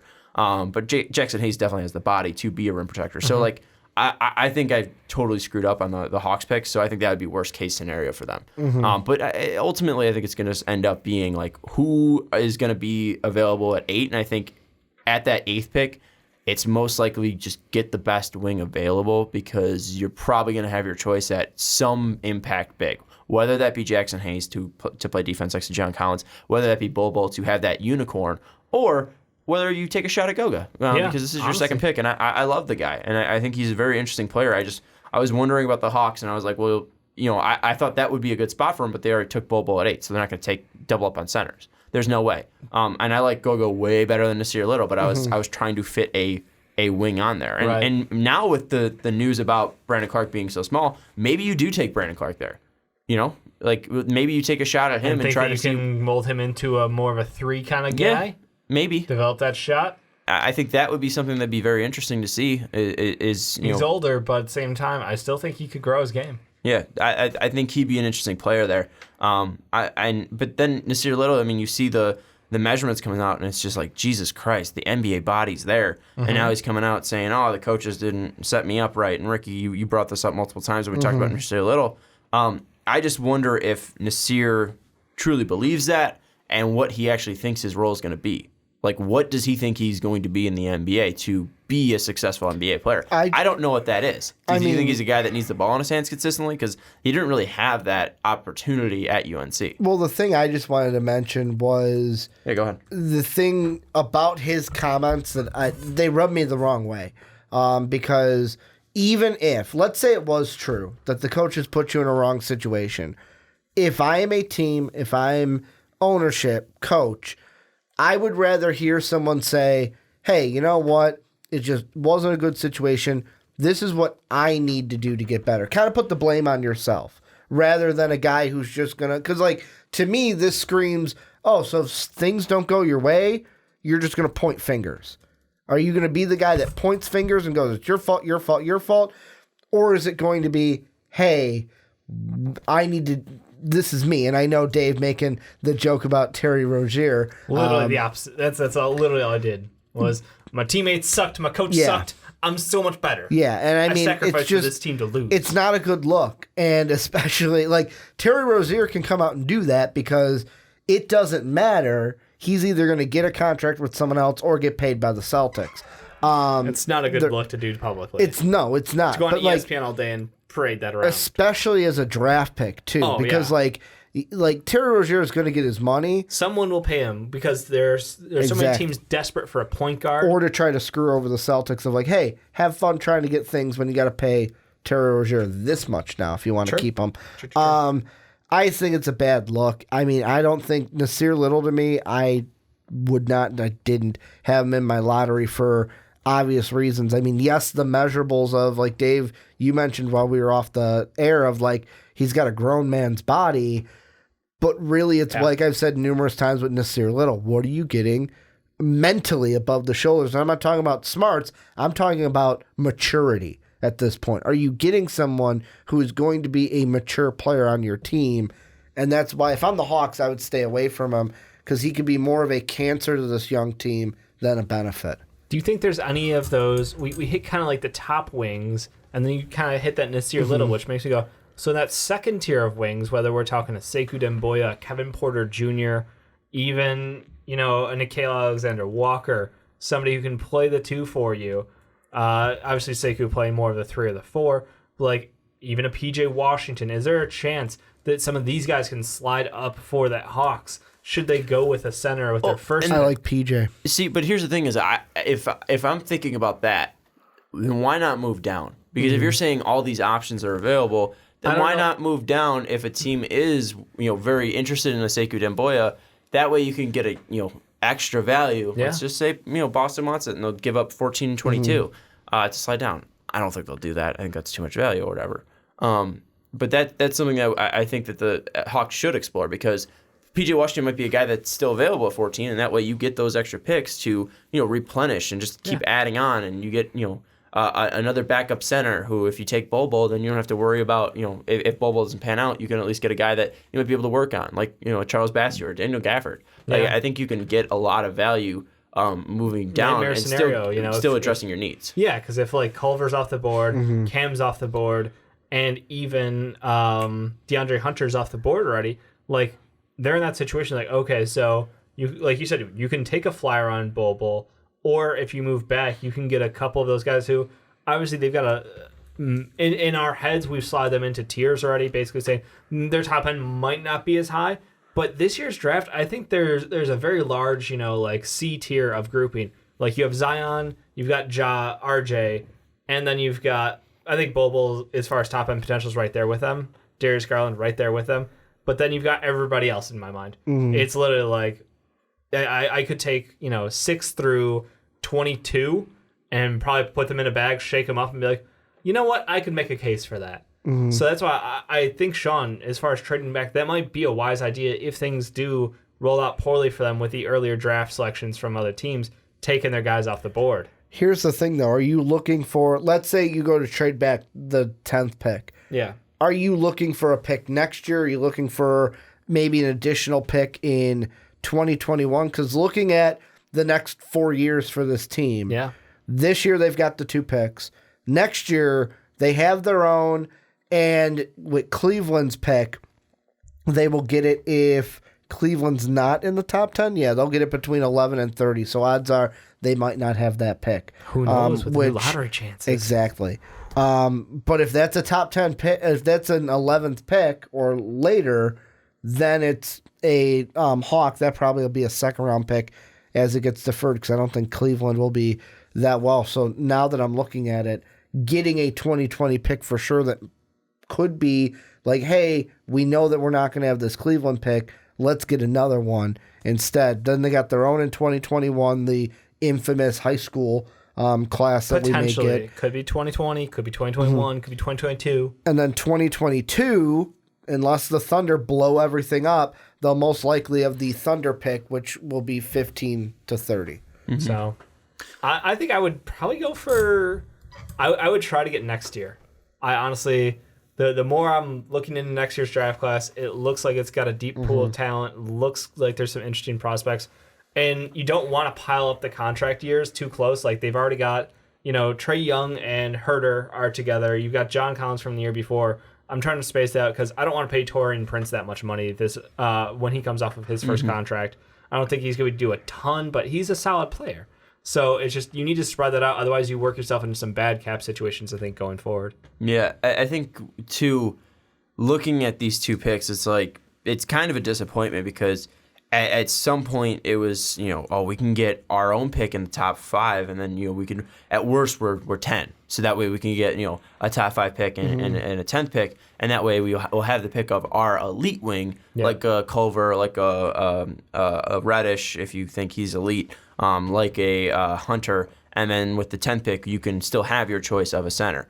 But now at this 8 and 10 spot, it's like, well, do we try to trade up and get one of those elite guys that we think can be there? I mean, that way we don't have to pay 2 guys, like you were saying, in the same year and re-up them. Because what if both guys hit? I mean, that'd be great for the franchise. That's a good problem to have. Yeah. It does limit your options in free agency moving forward. For sure. And I think that would be something that they do kind of look at. It's like, well, if we're taking a shot at Bol and, he's not going to pan out injury-wise, well, or health-wise, maybe we do look and if Washington wants, or not Washington, I'm sorry, if the Bulls don't get the players and point guards that they want, maybe they move down, or maybe the Cavs are looking to just replenish and just get as many guys to play next to Colin Sexton, then maybe they do move down as well because there's no real pressing need for the Cavs. Like getting Cam Reddish would be a nice project, but hell, maybe we're talking about Cam Reddish possibly being there at 8. Maybe you just take a shot and be like, if he's there at 8, we'll roll the dice. Yeah, absolutely. So I think that this team's kind of stuck in a rock and a hard place where it's like, do we go after the 2 guys and take 2 shots? Do we go and get our guy and move up? Or do we just try to get the best value that's out there? And ultimately, looking at Trae Young and how effective he was, and looking at John Collins and seeing possibly all-star potential at his peak, and seeing Kevin Huerter's impact on both ends of the floor last year, I really think that trading up might be the smartest because you already traded back last year. You got that 10th pick. You're kind of just playing with house money at that point.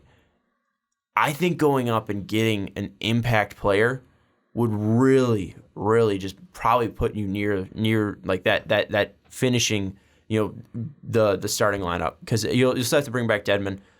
Most likely, and I think he's a good fit on that team. Yeah. But I think that if you're able to get a Culver, you're able to kind of see the direction of where you need to go now. It's not really, we're just gathering players. Now it's like, okay, well, now we have a direction and we know where we want to go and we need to know what steps these guys need to take because we have this envisioned for our team. So you're focusing on that number 5 pick likely from the Cavs. You think that they can get that value back?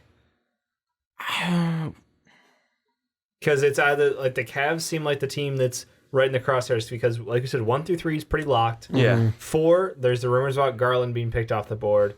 So then I look rumors at the Cavs, about the Suns at 6. Rumors about the Suns at 6. We know if the Suns take someone at 6, where the Bulls might be in the position where there's no more point guards at the top of the draft. We might be looking to trade back, and I don't know, Yeah, but the last time we traded back we were obviously moving Jimmy.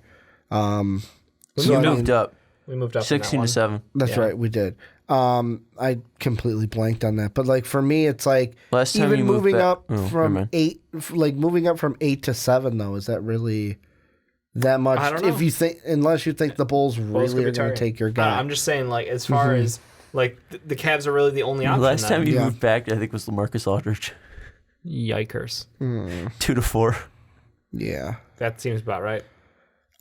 For me, it might be a little impossible for the Hawks to move up unless the Cavs, right? Unless the Cavs are like, yes, we want to move back. What if the Bulls move back and they're like, all right, we don't have our point guard at all, and they move to 10, and then Atlanta gets back-to-back picks at 7 and 8, and Atlanta gives up future picks, like if they give up that 10th pick and then obviously a future.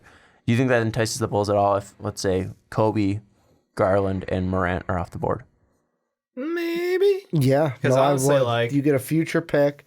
The question, is there a reason for the Hawks to do that? Yeah, if they really want to, like, say it works out, so we know 1 through 4, 5. We're gonna say we'll say the 1 through 4. So 1 is Zion, 2 is Ja, 3 is RJ, 4 is going to be Darius Garland from the rumor mill right now as we record. And then we're stuck at 5. Consensus on the Cavs taking a wing. Jarrett Culver. So Culver's off at 5. And then White goes. Suns take White. So then we're looking at having DeAndre Hunter, very attractive prospect, Cam Reddish, Jackson Hayes, Sekou. Obviously. I would personally do that if I'm the Hawks. And the reason why I would seriously think about doing that is the same thing that happened to you, Sean, in our mock draft of basically, all right, now I'm at 7 and 8.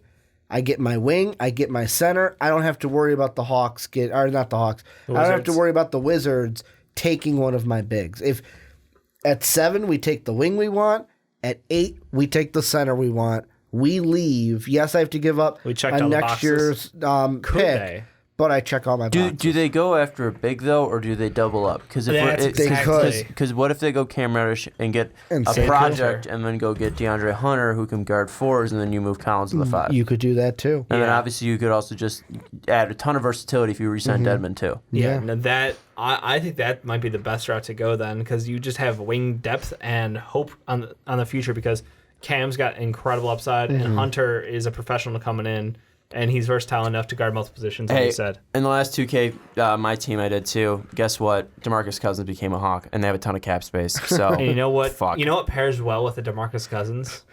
What? Anthony Davis. Oh, I thought you were going to tease it and say, check out our other segment. Check out our other segment for the details on that. I mean, do you want to bring it up? I'll just say if you haven't How watched realistic do you think it is?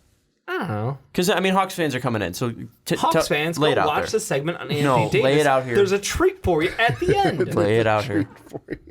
I think there's, I don't know, like a 3% chance. That's pretty high. Yeah.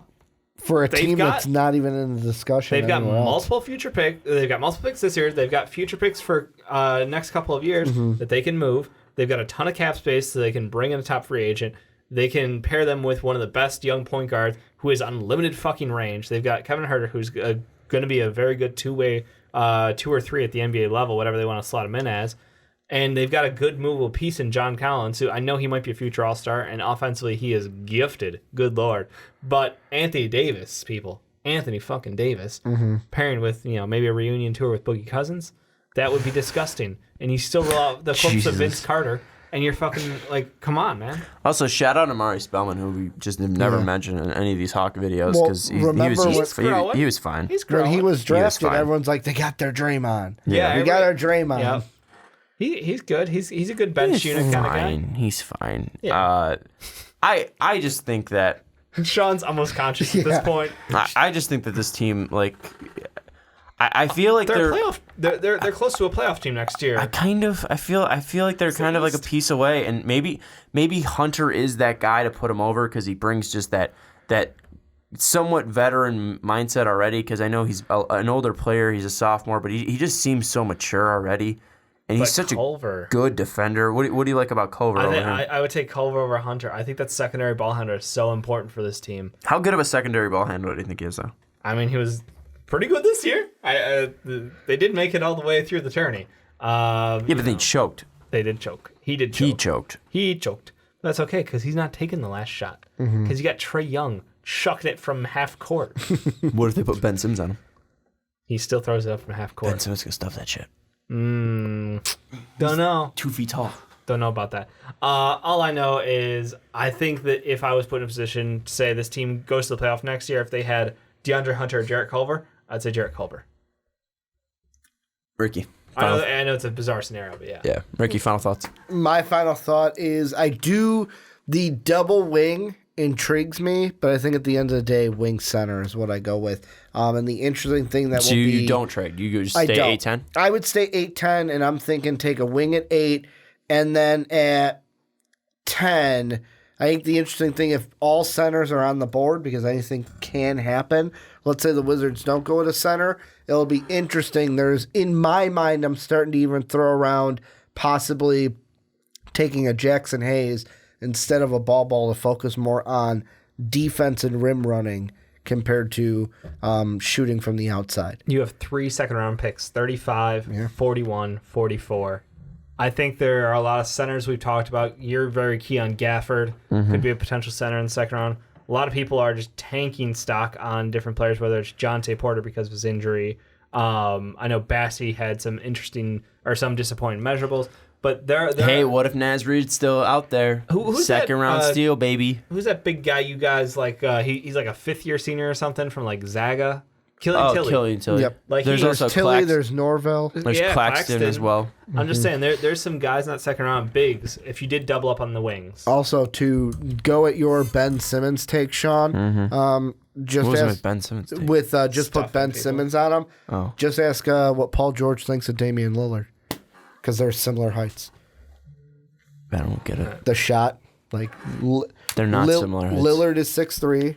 Trey on Wikipedia Trey is like 6'2". 5'12". It says 6'2" on Wikipedia. Sure. And then 6'9" for Paul George, 6'10" for Ben Simmons. So similar. Yeah.